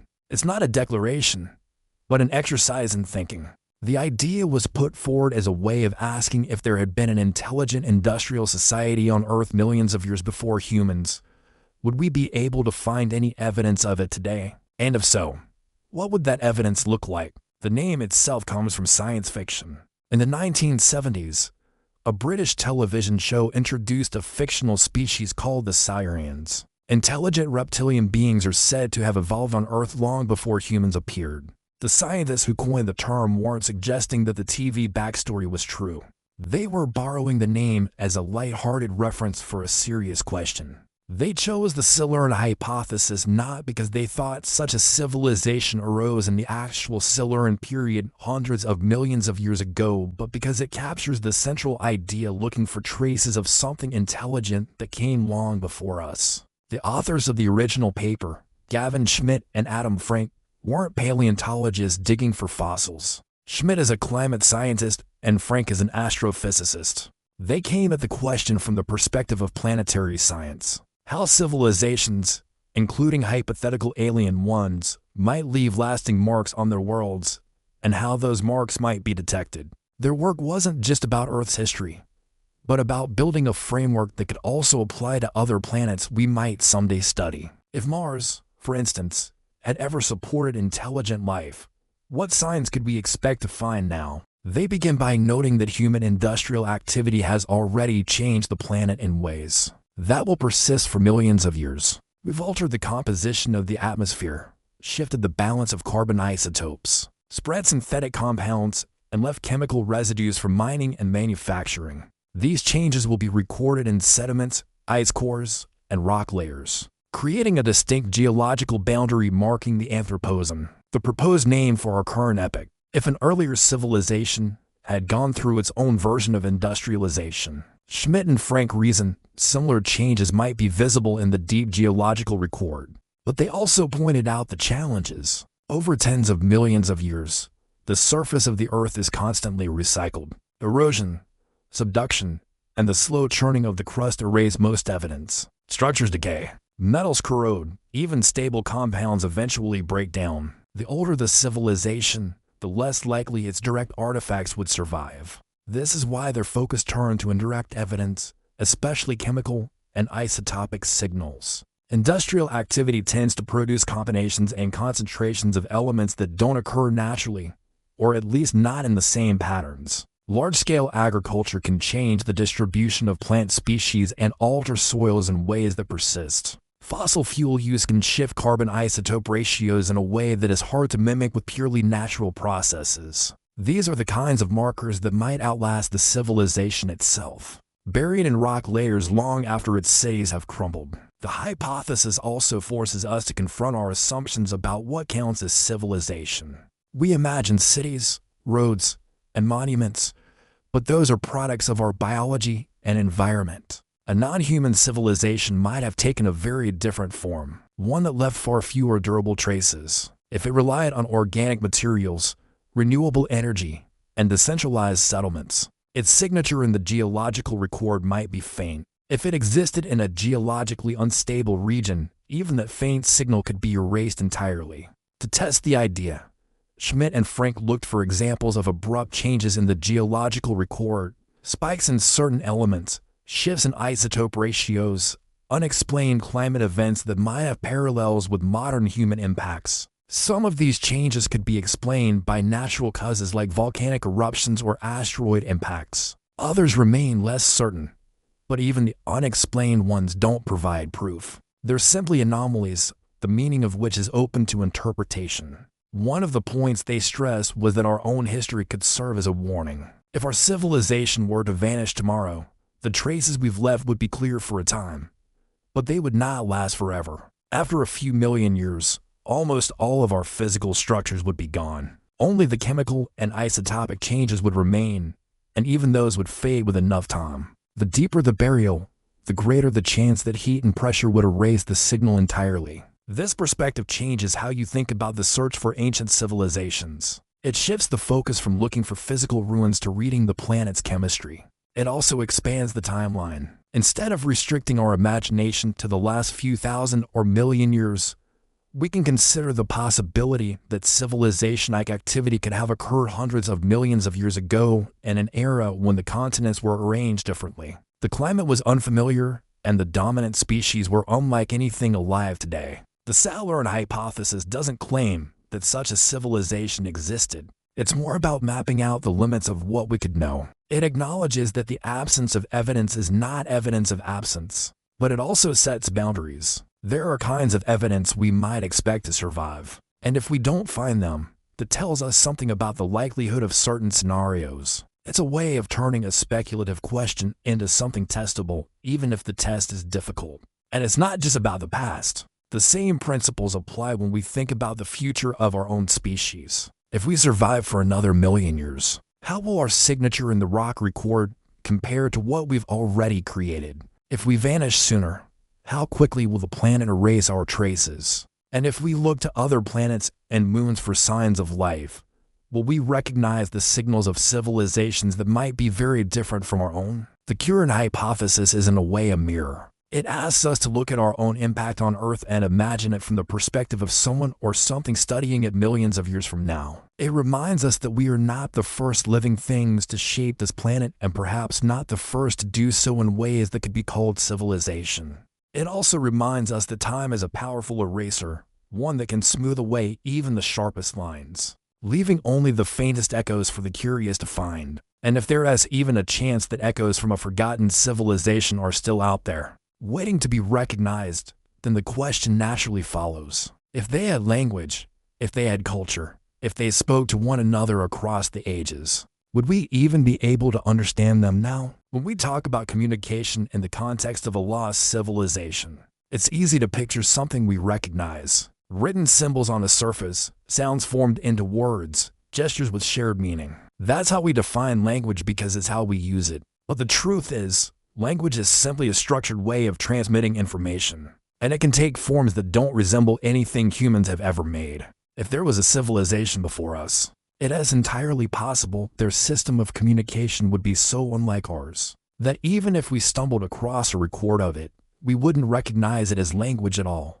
Language is shaped by biology. The way humans speak is determined by our vocal apparatus. Lungs pushing air, vocal cords vibrating, tongues and lips shaping the sound. Our hearing range influences the frequencies we use, and our eyesight helps us understand written forms and body language. A non-human civilization could have been built by creatures with entirely different sensory ranges and anatomical structures. If they relied on frequencies to high or to low for us to hear, we might never detect their spoken exchanges without specialized equipment. If their visual communication used colors outside the human range of perception, any remnants could appear meaningless to us. Even within our own world, we see a wide variety of communication strategies. Dolphins use bursts of sound that vary in pitch, duration, and pattern, possibly encoding complex messages. Cephalopods, like octopuses and cuttlefish, change the color and texture of their skin in rapid, intricate patterns that could convey information instantly to others of their kind.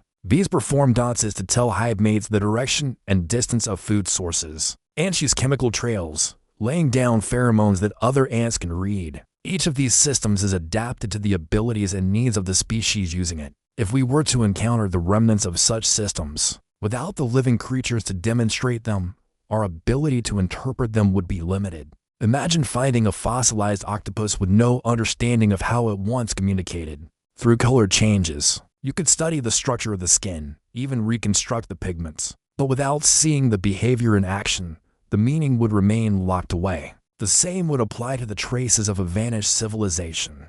Without knowing the sensory world they lived in, the physical form of their language might be incomprehensible. Writing, as we think of it, poses its own challenges. We tend to look for repeated shapes, consistent spacing, and recognizable sequences as signs of symbolic language. But these are shaped by our own needs and tools. An alien writing system might not be linear. It could be multidimensional, combining spatial arrangement, texture, and even chemical properties. It might be designed to be read only under certain conditions, immersed in water, viewed in ultraviolet light, or touched to feel microscale patterns. Without the right perspective, such writing might appear to be nothing more than random markings, mineral deposits, or biological growths. Even if we did recognize something as a form of symbolic communication, translating it would be a monumental challenge. The breakthrough with ancient human scripts often comes from finding a Rosetta Stone, a text that says the same thing in multiple languages,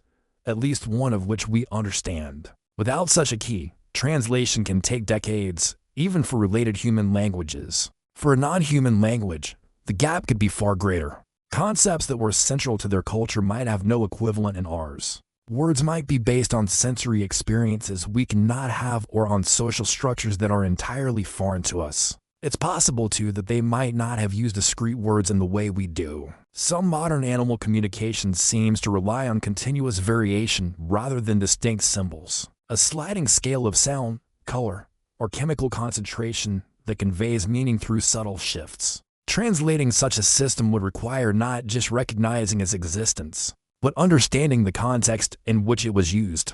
Without the context, we could easily mistake it for background noise. One of the more humbling aspects of this idea is that we might already have encountered the remnants of a non-human language and failed to recognize it. Patterns in ancient rock formations, arrangements of shells or stones, or recurring chemical anomalies could be dismissed as natural because we lack the framework to see them as deliberate. We might be looking right at the equivalent of a sentence or a story, and it would mean nothing to us. On the other hand, if we did recognize a pattern that seemed deliberate, the next step, understanding, would be another leap. Deciphering meaning requires connecting symbols to real-world references, something that's possible only if we can make educated guesses about the subject matter. With human languages, we often start with proper names, numbers, or descriptions of familiar events. For a vanished non-human civilization, those reference points might not exist. The names in their records could be of places or species long extinct. Their accounts of natural events could describe climates or landscapes that have no modern equivalent. And then there's the possibility that their communication system wasn't meant to be permanent at all. Humans record information in durable media, stone, clay, metal, digital storage, precisely because we want it to last. But another species might have valued impermanence using signals that were meant to fade quickly, existing only in the moment of their exchange. A language of sense, for instance, would linger for hours or days at most, vanishing without a trace. In that case, the only evidence of their communication might be found indirectly in the biological adaptations that allowed them to produce and detect those signals. Even if we never decode their words, the existence of a language would tell us something profound, that they had the cognitive capacity to share abstract ideas, to coordinate, to plan for the future, and to reflect on the past. Language is one of the strongest indicators of intelligence, because it allows for the transmission of complex information across time and generations. It's a way of storing thoughts outside the mind, whether in symbols, performances, or shared memories. If a pre-human civilization had such a system, it would have shaped every part of their society. How they hunted or gathered food, how they formed social bonds, how they passed down knowledge. It might even have influenced the evolution of their brains and bodies, selecting for individuals who could produce and interpret the language effectively. That influence could leave traces in the fossil record in the form of specialized sensory organs or brain structures, though recognizing those features would still require knowing what to look for. Considering all this, the question of whether we could understand them becomes even more complex. It's not just a matter of translating words, but of bridging an entire sensory and cultural gap. We would have to reconstruct not only their language, but the world it described. And that might be the most challenging task of all, because the deeper into the past we go, the more alien the world becomes. Still, if we imagine such a civilization, it's hard not to also imagine that they had some form of art, of storytelling, of cultural expression beyond pure survival. And if they did, then somewhere, perhaps buried or altered beyond easy recognition, there might be remnants of a creative life we've never suspected. Art, as we understand it, is one of the clearest reflections of a mind capable of imagination. It's a way of taking something internal, an image, a story, a feeling, and placing it into the world so others can share in it. We tend to think of it as uniquely human. Yet, even in our own time, there are hints that other species create for reasons that go beyond immediate survival. Bar birds build elaborate structures decorated with brightly colored objects, arranged with a sense of symmetry and pattern. Whales sing complex evolving songs that don't appear to serve a purely practical purpose. Primates sometimes make marks or arrange objects seemingly without direct utility. These behaviors suggest that the impulse to create, To make something aesthetically pleasing or expressive may not belong to us alone. If there was a civilization before ours, it's not far-fetched to imagine that they had their own forms of art, expressions that served no direct role in feeding them or sheltering them, but which enriched their lives in ways we might recognize. The challenge is that most art is fragile. Paint fades, wood rots, fabrics disintegrate. Even stone carvings can be worn down by weather or buried under shifting sediments. Over millions of years, the vast majority of human art would vanish without a trace, and it's likely the same would be true for any earlier civilization. What remains of ancient human art owes its survival to exceptional circumstances. Caves that shield paintings from the elements, arid deserts that preserve carvings, volcanic ash that entombs entire cities. If an earlier civilization created their art in places less protected, the odds of it surviving are vanishingly small. Even the choice of materials would matter. If they use organic dyes or pigments made from plants and minerals that break down quickly, nothing visible would remain. If they favor performance over permanence, music, dance, or ephemeral installations, then their art would have been gone the moment it was experienced. That doesn't mean it would be entirely invisible to us now. Some artistic activities can leave indirect evidence. The pigments used for painting might survive as traces of unusual minerals and soil layers. Sculpture or ornamentation carved into durable stone could endure if it was buried deeply enough or sheltered in stable rock formations. Jewelry or decorative objects made from resistant materials like certain stones,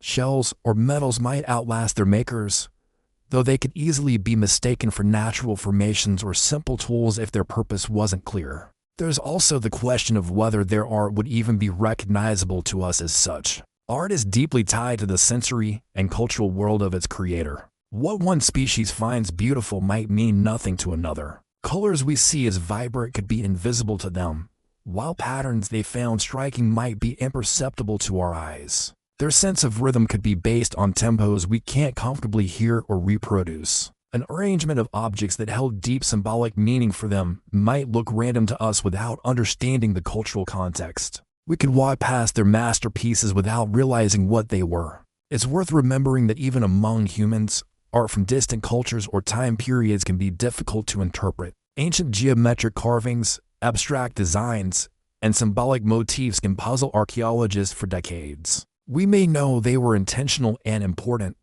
but their exact meaning remains speculative. Multiply the challenge by an entirely different evolutionary history, and you can see how easily the meaning of non-human art could be lost forever. There is also the possibility that their artistic traditions were tied to environments we rarely explore in the archaeological record.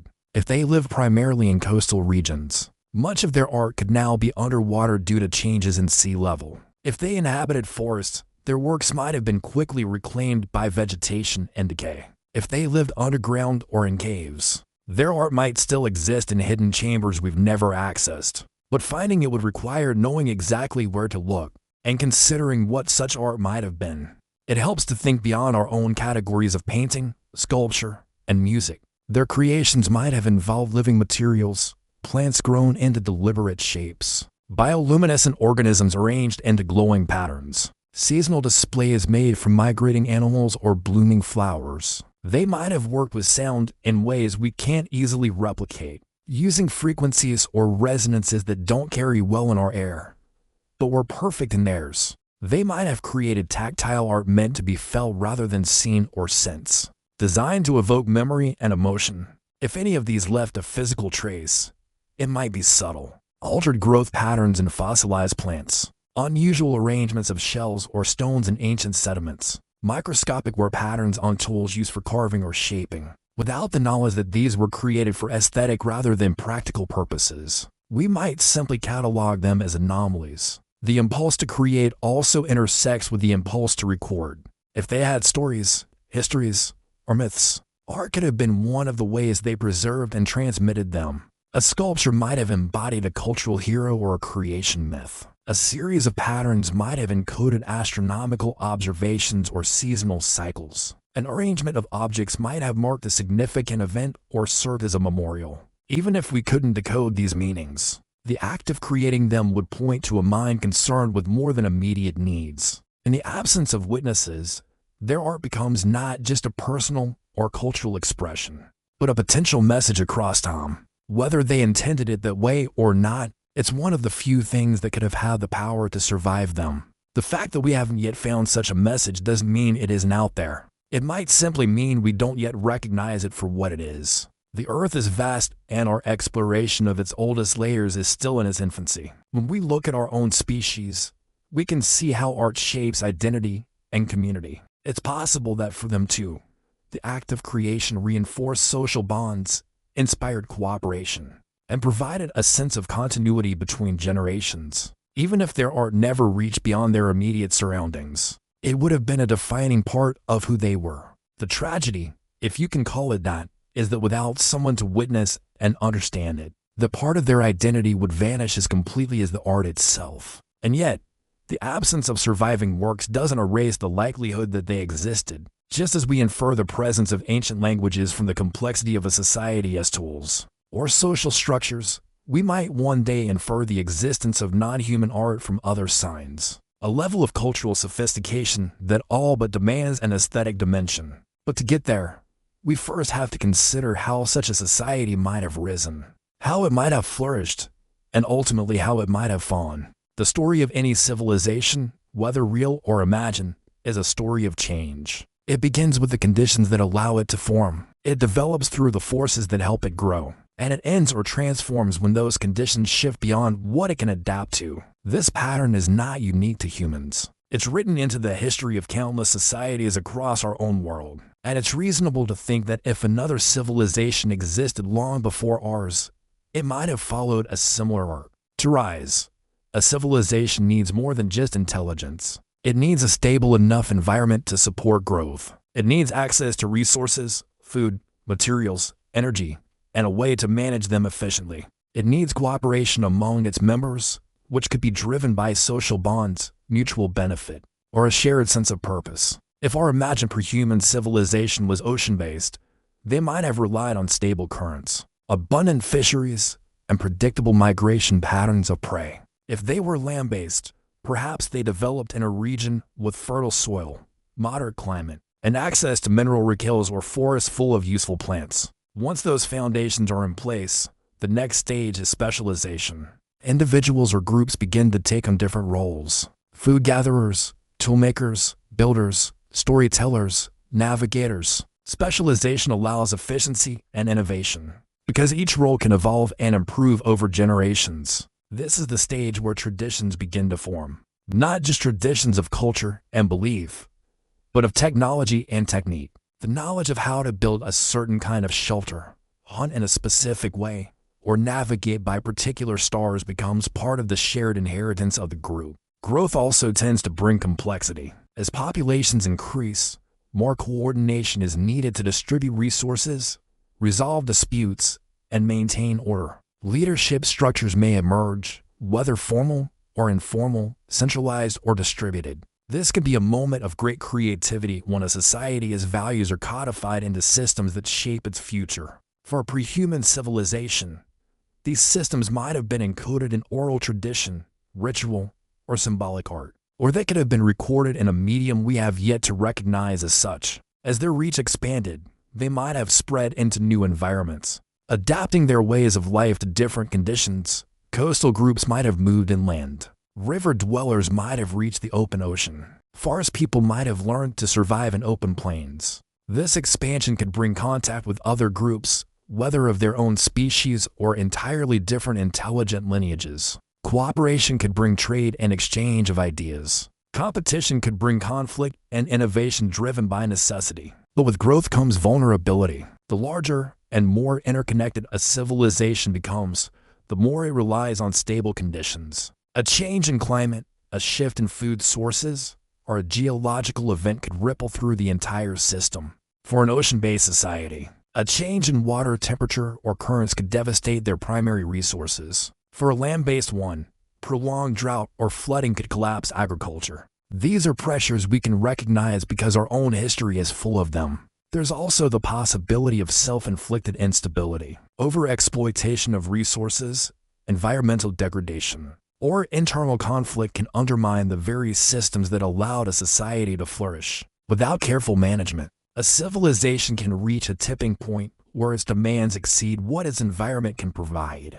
From there, decline can be swift or gradual, but is often irreversible. If this hypothetical prehuman civilization had technology comparable to or beyond our own, the risks might have been even greater. Advanced tools can allow rapid expansion and exploitation, but they can also magnify the impact of mistakes. A poorly managed energy source, a destructive war, or an environmental catastrophe triggered by industrial activity could have had consequences far beyond their ability to repair. When decline sets in, it doesn't always mean a sudden collapse. Sometimes it's a slow contraction. Fewer settlements, reduced trade, loss of specialized skills, traditions fade. Infrastructure deteriorates, and knowledge once common becomes rare. In human history, we see examples of societies that shrank to a fraction of their former size, surviving in isolated pockets while the rest of their territory was reclaimed by nature. For a civilization millions of years in the past, the eventual disappearance of those last holdouts would erase the final living memory of what they had built. The fall might also have been triggered by events entirely outside their control. A large asteroid impact could have caused a global climate shift. Massive volcanic eruptions could have filled the air with ash and sulfur, cooling the planet and disrupting ecosystems. Tectonic movements could have submerged entire land masses or transformed coastlines beyond recognition. In such cases, even a well-managed civilization could have been overwhelmed. Whatever the cause, the end of a civilization marks the beginning of its transformation into history. And given enough time into mystery, the physical traces begin to fade. Buildings crumble, tools corrode, art decays, organic materials vanish quickly, while even the most durable structures are eventually buried, broken, or eroded away. In the deep time scales we're considering, the vast majority of their works would not survive. What remains might be scattered, fragmentary, and ambiguous. But even in its absence, the memory of their existence could echo in the world they left behind. Changes to ecosystems, genetic legacies in domesticated species, shifts in the distribution of certain minerals or chemicals. These could persist long after the civilization itself was gone. The echoes might be faint, but they would still be there for those who know how to listen. And if those echoes are faint now, it may be because they were buried under something even larger. For in the deep past, the Earth has experienced moments when life itself nearly vanished, when the slate was almost wiped clean, leaving only the survivors to carry on. If a civilization existed before us, it might have met its end in one of these cataclysmic events, disappearing not just from history, but from the very fabric of the biosphere. There's a strange kind of reflection that happens when we think about the deep past. We start with the idea that we're looking backward, studying the traces of what might have been. But at some point, without even realizing it, we find ourselves looking at our own world, our own moment in history through the lens of what we imagine could have happened before. It's as though the ancient Earth is holding up a mirror, and in the faint hypothetical outlines of a long-vanished civilization, we see shadows of ourselves. In that mirror, the timelines stretch and fold in ways that make the present feel small. You imagine another species walking the Earth or swimming in its oceans, or gliding through its skies millions of years before our ancestors were even a thought in evolution as mine. They had their own beginnings, their own periods of struggle and innovation, their own mastery of the environment, and maybe they also faced the same kinds of challenges we do. Resource limits, environmental shifts, internal conflicts, the gamble of technological change. It's easy to imagine that some of their debates, their fears, and their hopes might have felt familiar to us, even if every detail of their culture was alien. This way of thinking is more than just idle curiosity. It's a way of breaking free from the illusion that our story is entirely unique. We often treat our current moment as the center of history, as though intelligence and technology are rare miracles that have only just emerged. But if you allow yourself to picture others who came before, you have to face the possibility that civilizations are not one-time events. They could be recurring patterns in the life of a planet, rising and falling over millions of years. Each one as confident in its permanence as we are now. That realization can be unsettling. It shrinks the ego a little, and it makes the future feel less certain. If someone else stood where we stand now, if they thought they had solved the puzzle of survival and yet they are gone, then what does that say about our chances? It doesn't have to be a fatalistic thought. It can be a humbling one, a reminder that the survival of a civilization depends on more than intelligence or technology. It depends on the balance between growth and sustainability, between ambition and caution, between the needs of the present and the needs of the future. The mirror also works in the other direction by thinking about how a past civilization might appear to us now, fragmented, incomplete, often indistinguishable from the background. We can better imagine how we might appear to whoever comes after us. What would they see in the geological record of our time? How much of what we think defines us would still be visible? And if our own signals are eventually reduced to a few strange layers of sediment and scattered chemical traces, would future minds be able to guess at the full complexity of our world? This thought exercise can shift how we view our current impacts. A layer rich in plastics, isotopes, and altered carbon ratios might someday be the most recognizable sign of our existence, even if our cities and cultures have long vanished. If that's the case, then our most enduring legacy might not be our art, our science, or our technology, but the footprint we've left in the physical planet itself. The same could have been true for the civilization we imagine in the past. Perhaps what survives of them is not their greatest achievement, but their most lasting alteration to the earth. Of course, a mirror can distort as much as it reflects. We project our own values and concerns onto this imagined past, shaping it into something that feels familiar enough for us to contemplate. It's possible that a pre-human civilization would have been so different from us in biology, psychology, and social structure that our comparisons barely make sense. Their concept of progress might have been entirely unlike ours. They might not have thought in terms of expansion, accumulation, or domination of nature. They might have measured success in cycles rather than lines, and balance rather than growth. If so, then their rise and fall might not follow the patterns we expect at all. Still, even if the details differ, the larger rhythm of emergence, flourishing, and decline could be universal.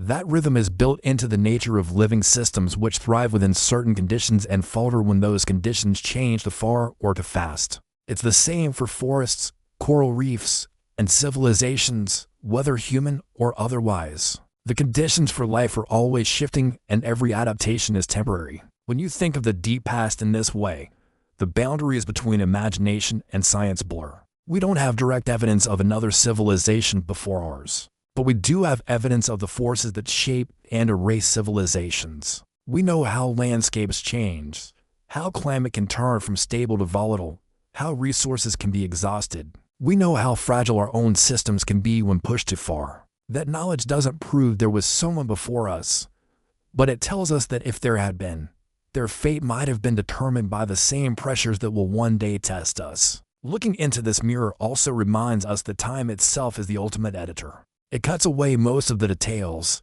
leaving only a few fragments for the future to interpret. In the case of our imagined predecessors, that editing has been brutal. Tens or hundreds of millions of years of erosion, subduction, chemical change, and biological recycling. If they were here, almost all traces are gone. The same will happen to us. The question is whether the fragments that remain will tell a story of survival, of adaptation, or of collapse. There's something strangely comforting about that perspective. It places us in a long continuum, not as a singular pinnacle of evolution, but as one expression among many. It doesn't diminish our achievements, but it does frame them as part of a larger, older pattern. And in doing so, it invites us to think more carefully about what we choose to leave behind, not just in terms of material impact, but in terms of the kind of world we create for those who might follow. If we could reach through the mirror and see the civilization we imagine, perhaps we would learn lessons they learned too late, or perhaps they would learn from us, watching to see whether we manage to navigate the challenges they could not. Either way, the reflection forces a question. If the pattern of rise and fall is written into the nature of civilizations, is there a way to step outside it? Or is the cycle as inevitable as the turning of the earth itself? And if it is inevitable, then perhaps the most lasting connection we can have with a civilization from deep time is not one of direct contact, but of shared experience. To different societies separated by millions of years, both walking the narrow path between flourishing and fading, each unaware of the other, yet bound by the same rules of survival. When we talk about the possibility of other civilizations in Earth's deep past, The idea often feels like an isolated thought experiment, but the more you look at the rhythms of life over hundreds of millions of years, the more it starts to seem like a question about patterns rather than one-off events. Because if intelligence arose once in us, why should it have been the first and only time? And if it has happened more than once, what if there's a cycle to it? A repeating emergence of minds capable of shaping the planet in deliberate large-scale ways. Intelligence itself is not the same as civilization.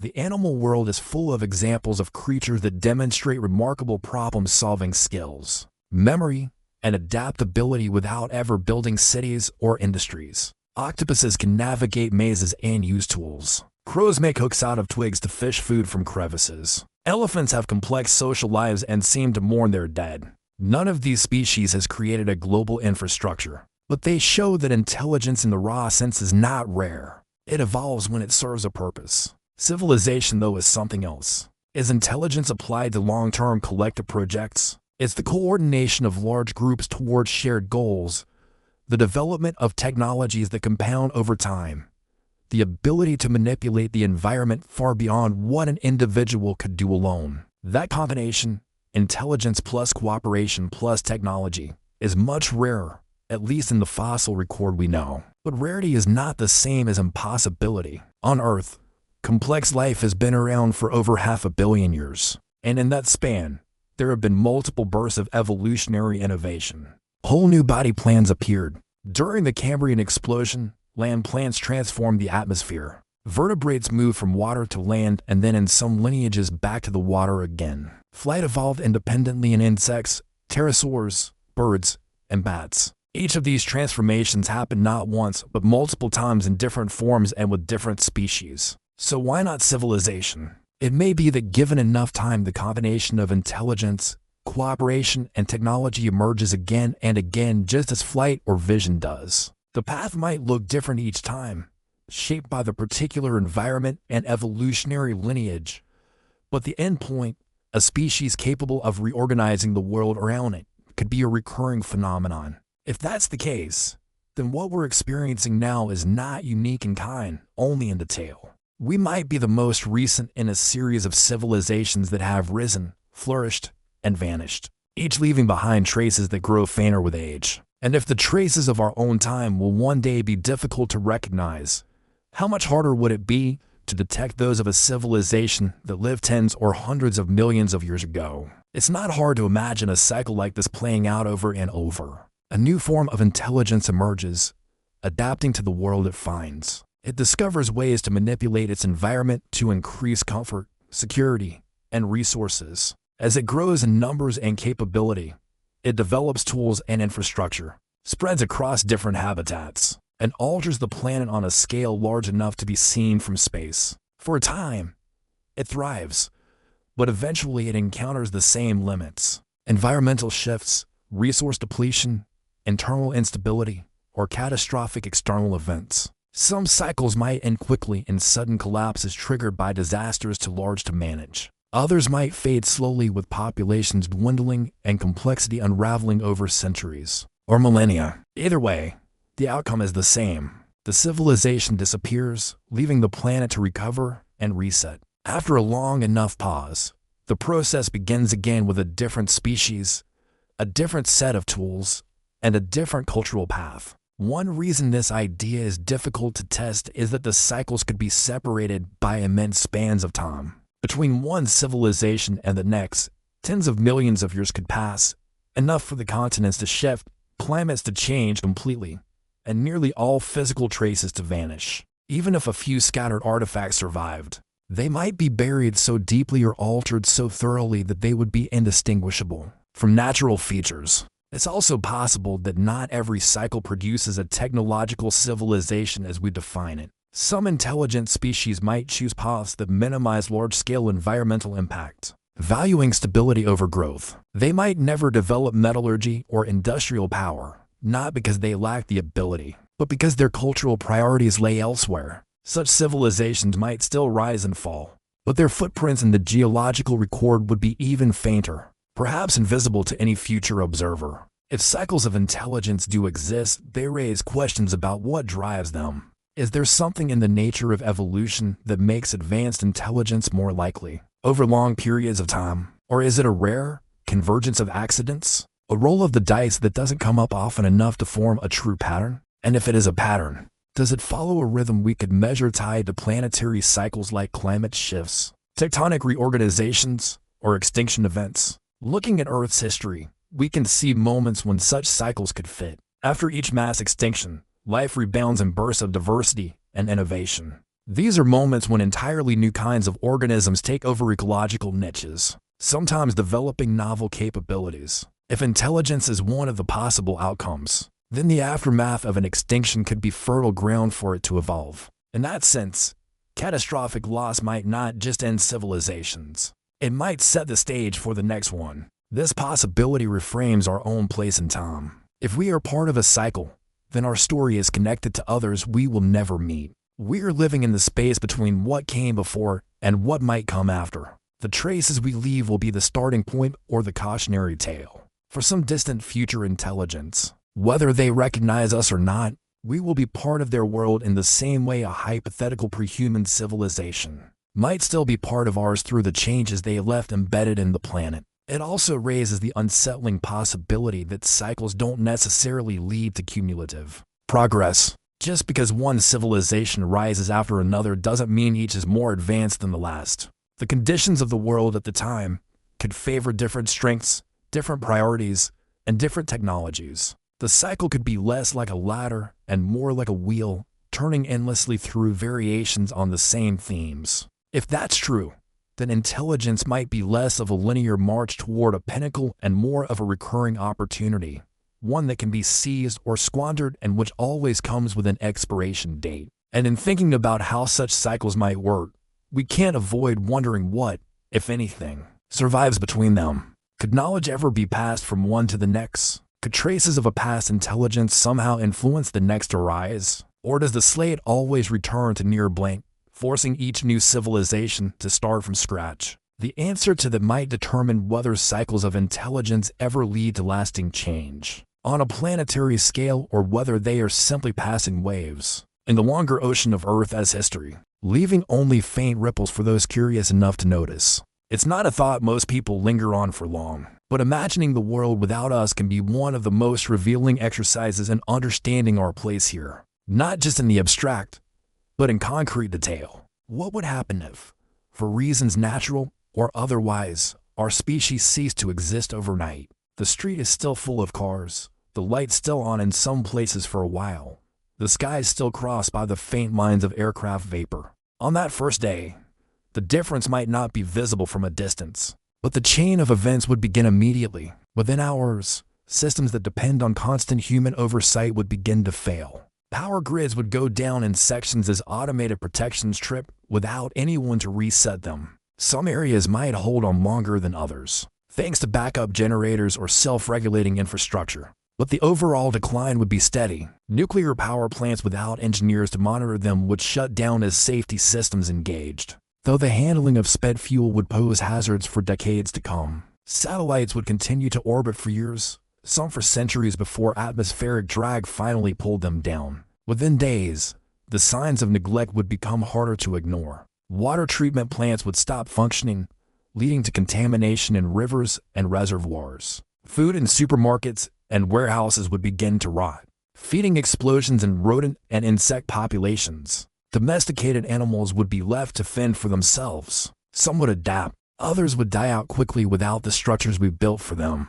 The silence of human voices would be replaced by the sounds of other species expanding into spaces we once dominated. Over weeks and months, the natural reclamation would accelerate. Plants would begin to push through cracks in asphalt and concrete. Without maintenance, drains and gutters would clog, leading to flooding in low-lying areas. Wooden structures would start to decay, while steel would rust in the moisture of unventilated air. In some places, wildlife would return in dramatic numbers, wolves in suburban streets, bears in abandoned neighborhoods, birds nesting in the empty frameworks of office towers. Years into our absence, entire urban landscapes would transform. Buildings with glass facades would collapse as weather and plant growth weakened their frames. Roads would fragment under the steady pressure of roots and seasonal temperature shifts. Bridges would fail without inspection and repair.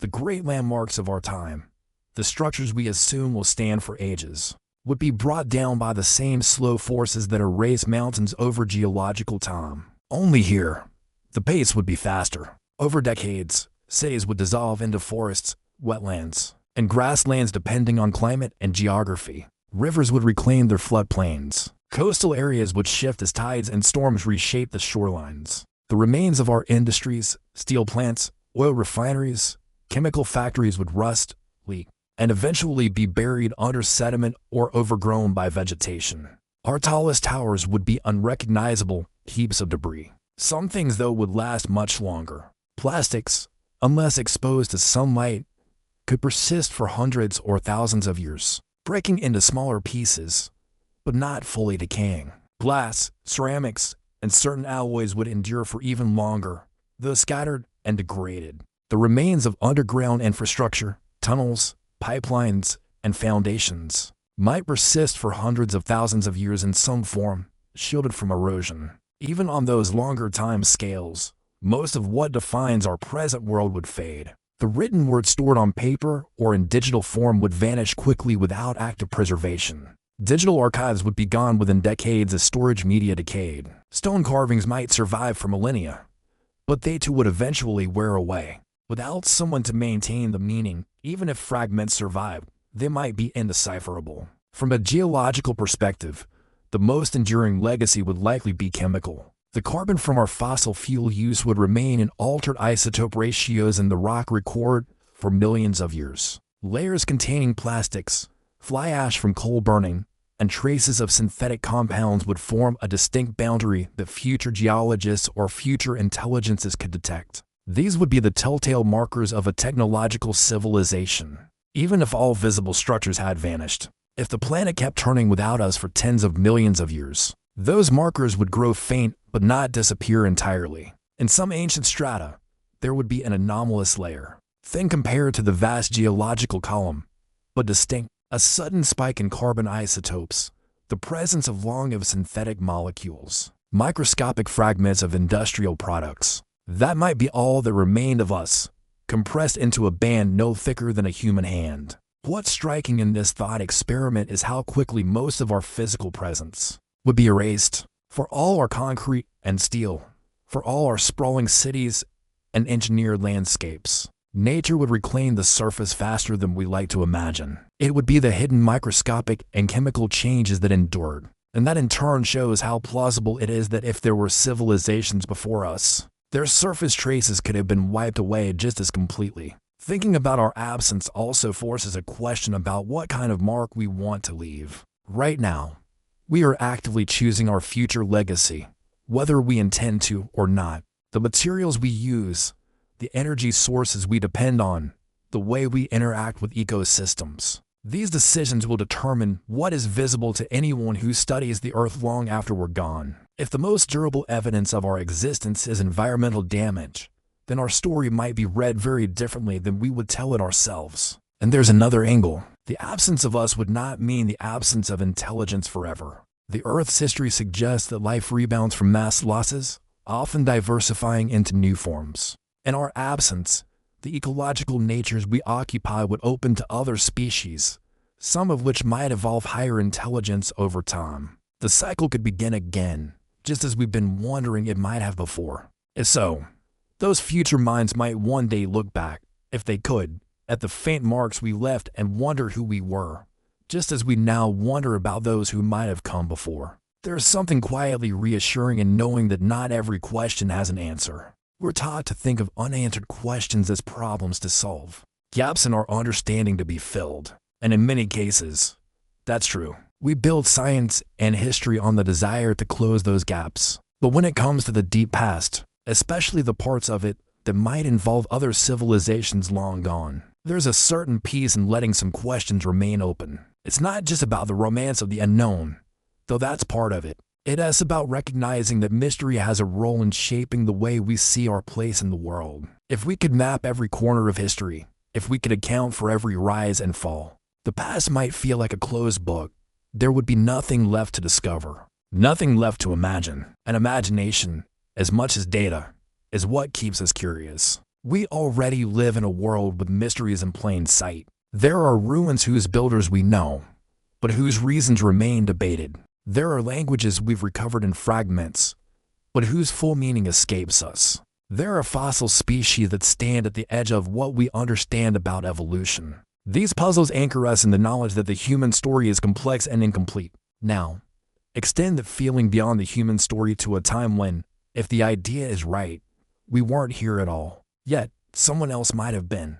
The possibility invites a kind of humility. We're used to thinking of ourselves as the first and only ones to reach this level of complexity. To imagine that others might have done it long before us doesn't diminish what we've achieved. It simply puts it in a broader frame. We stop being the sole authors of civilization on Earth and become part of a much longer, older tradition, even if we only suspect it exists. That tradition is built on the rise of intelligence. Wherever conditions allow, on the experiments nature runs in shaping minds that can plan, create, and reshape their surroundings. And because we don't know if such predecessors existed, they remain free to be many things in our imagination. They could have been ocean dwellers with sprawling coral-like cities, or forest creatures who worked with living trees to shape their homes. They could have been small and quick, relying on intricate networks of communication rather than towering structures. They could have looked nothing like us at all. In their mystery, they can be as strange as we like because we are not bound by evidence, only by what is plausible within the boundaries of nature. This flexibility makes the idea useful, too. It can act as a mental exercise, a way of testing our assumptions about civilization. What is essential for one to form? How much of what we think is necessary is really just a reflection of our own biology and culture? If another civilization could exist without fire, without wheels, without metallurgy, then maybe we're to narrow in our definitions. And if they could create beauty, stability, or knowledge, without the kinds of environmental damage we produce, then perhaps there's something in that example, even imagine, that could guide us. The comfort also comes from knowing that some mysteries can survive the passage of time intact. In our world, there are events and patterns that resist explanation, not because we haven't tried, but because the evidence is gone. That's the nature of deep time. Rock layers are erased. Organic matter is recycled. Tectonic plates carry whole continents under the crust. Over millions of years, the physical record becomes selective, preserving only a fraction of what once existed. If there was a civilization before us, the odds are stacked heavily against us finding proof. But that also means their story remains theirs, untouched by our interpretations. There's a certain generosity in that, if you think about it. Not every path needs to be rewritten by those who come after. Some can remain whole in their own moment, unobserved but complete. When we imagine them, we are not reconstructing a truth so much as building a bridge between our present and an absence we can't fill. That act of imagining is its own reward. It sharpens our awareness of what it means to exist, to leave traces, and to be forgotten. And yet, mystery doesn't mean isolation, even without evidence. The idea of a past intelligence connects us to something larger than ourselves. It reminds us that we share the planet, with a vast history of life, most of which is gone, but all of which contributed to the conditions we now live in. We are inheritors, not just of genetic material, but of landscapes shaped by billions of years of interaction between life and the planet. In that sense, even a vanished civilization we can never prove might still be part of our lineage, if only in the way their existence or their absence shaped the path of evolution. Holding on to a mystery also allows room for wonder in a way that hard answers sometimes can't. It keeps us in the habit of asking what if and why not. It encourages exploration without the expectation that every journey will end with a discovery. That is an important mindset because the universe will never run out of questions and we won't always have the tools or time to answer them all. Accepting that can make the unknown less frustrating and more like a companion, something that travels alongside us, shaping the way we think and see. In practical terms, mystery can even be protective. It stops us from assuming we've reached the limits of what's possible. If we believe firmly that we were the first and only, we might also believe that the end of our civilization would mean the end of intelligence on Earth forever. But if we allow for the possibility that others came before and that others could come again, then our perspective shifts. We become less the sole stewards of a rare spark and more one link in a chain. That may stretch across eons. That doesn't mean our survival doesn't matter. It means our story fits into a bigger one. And maybe that's the real comfort. We can do our best knowing that we read not starting from nothing and that we read not the last word. In the planet's history, whether or not anyone ever proves a prehuman civilization existed, the possibility itself is enough to keep us looking deeper into the past and thinking harder about the future. It turns the absence of evidence into a kind of shared space between imagination and reality. A space where science and curiosity meet without rushing to close the gap. The mystery in this sense isn't just about them. It's about us. It is about how we choose to live knowing that we'll one day be part of someone else's unanswered questions. It's easy to get lost in the sweep of deep time, to spend so much energy imagining what might have been or what might come next, that the present becomes almost an afterthought. But if you pull back from the timelines and return to the moment we're actually in, you find something worth holding on to. This is the one point in history we can experience directly, the only era where we don't have to guess, where we're not relying on fragments and interpretations. It's the one part of the story we get to live from the inside. Right now, we are the inheritors of every twist in the planet's history so far. We're standing on ground shaped by billions of years of geology under a sky with an atmosphere adjusted by countless generations of life before us. The arrangement of continents, the chemistry of the oceans, the balance of gases in the air. None of it is accidental. It's the product of everything that came before, including the extinctions, the recoveries, and the quiet stretches in between. This present moment is not a blank slate. It's dense with momentum from the past and potential for the future. In it, we carry the knowledge and tools to understand far more about the world than any species before us. We can look back into the deep past with satellites, microscopes, and chemical analysis. We can model possible futures with equations and computer simulations. We can see ourselves from orbit and recognize the changes we've made to the planet's surface in just a few centuries. That awareness is rare in Earth's history and may be rare in the history of any planet. Being here now also means having choices. Our impact on the Earth is immense and accelerating. That's a reality we can't escape. But the way we use that influence isn't predetermined.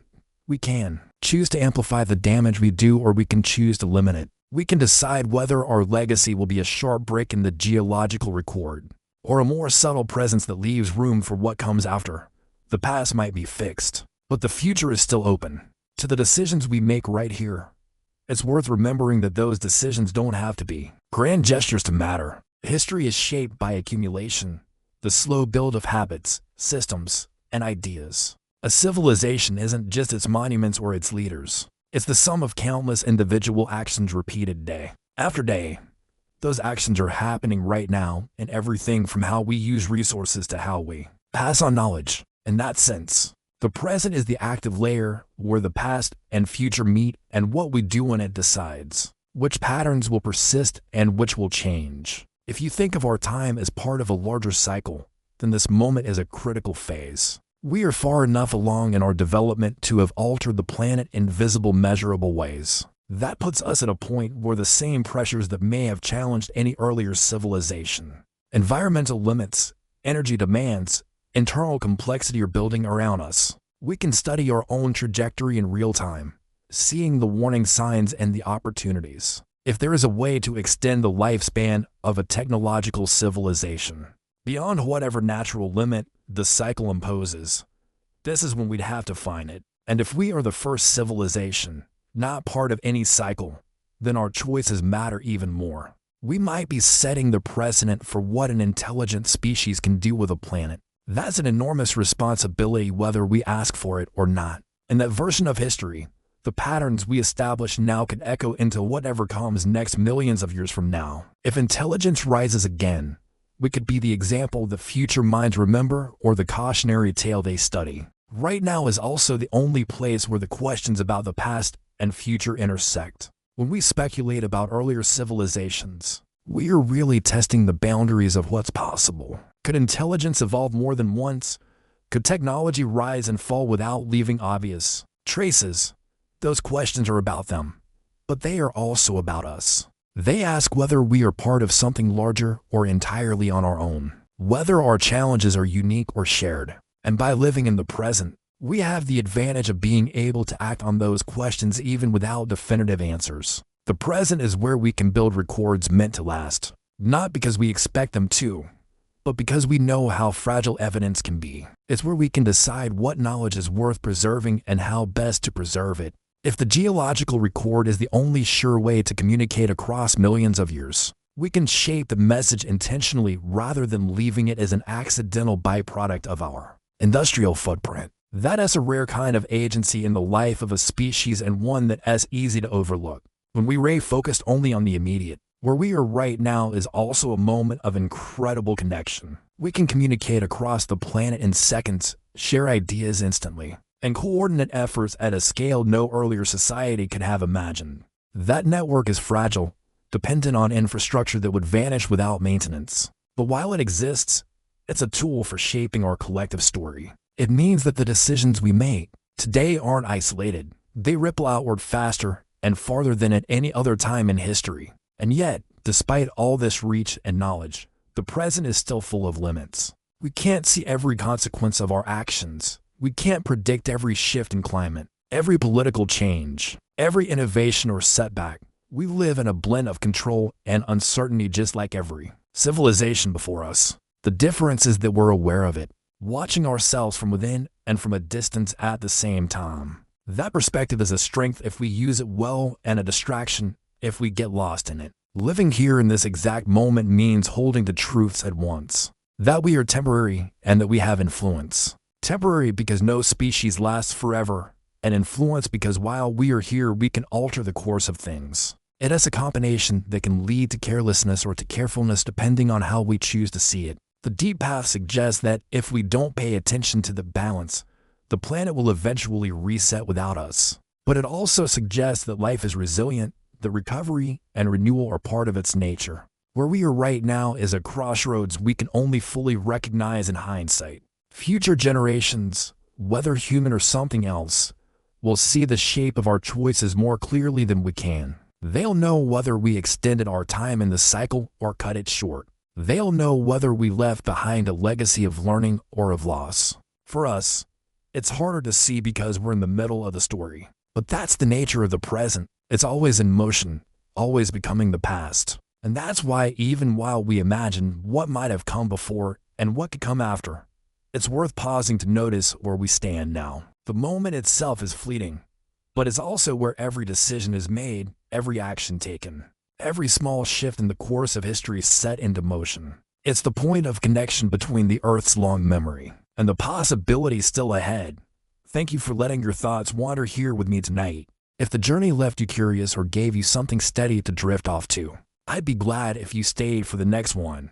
There's always more to explore, more quiet questions to ask, and more ways to see the world differently. Until then, rest well and let the story keep going in your own dreams.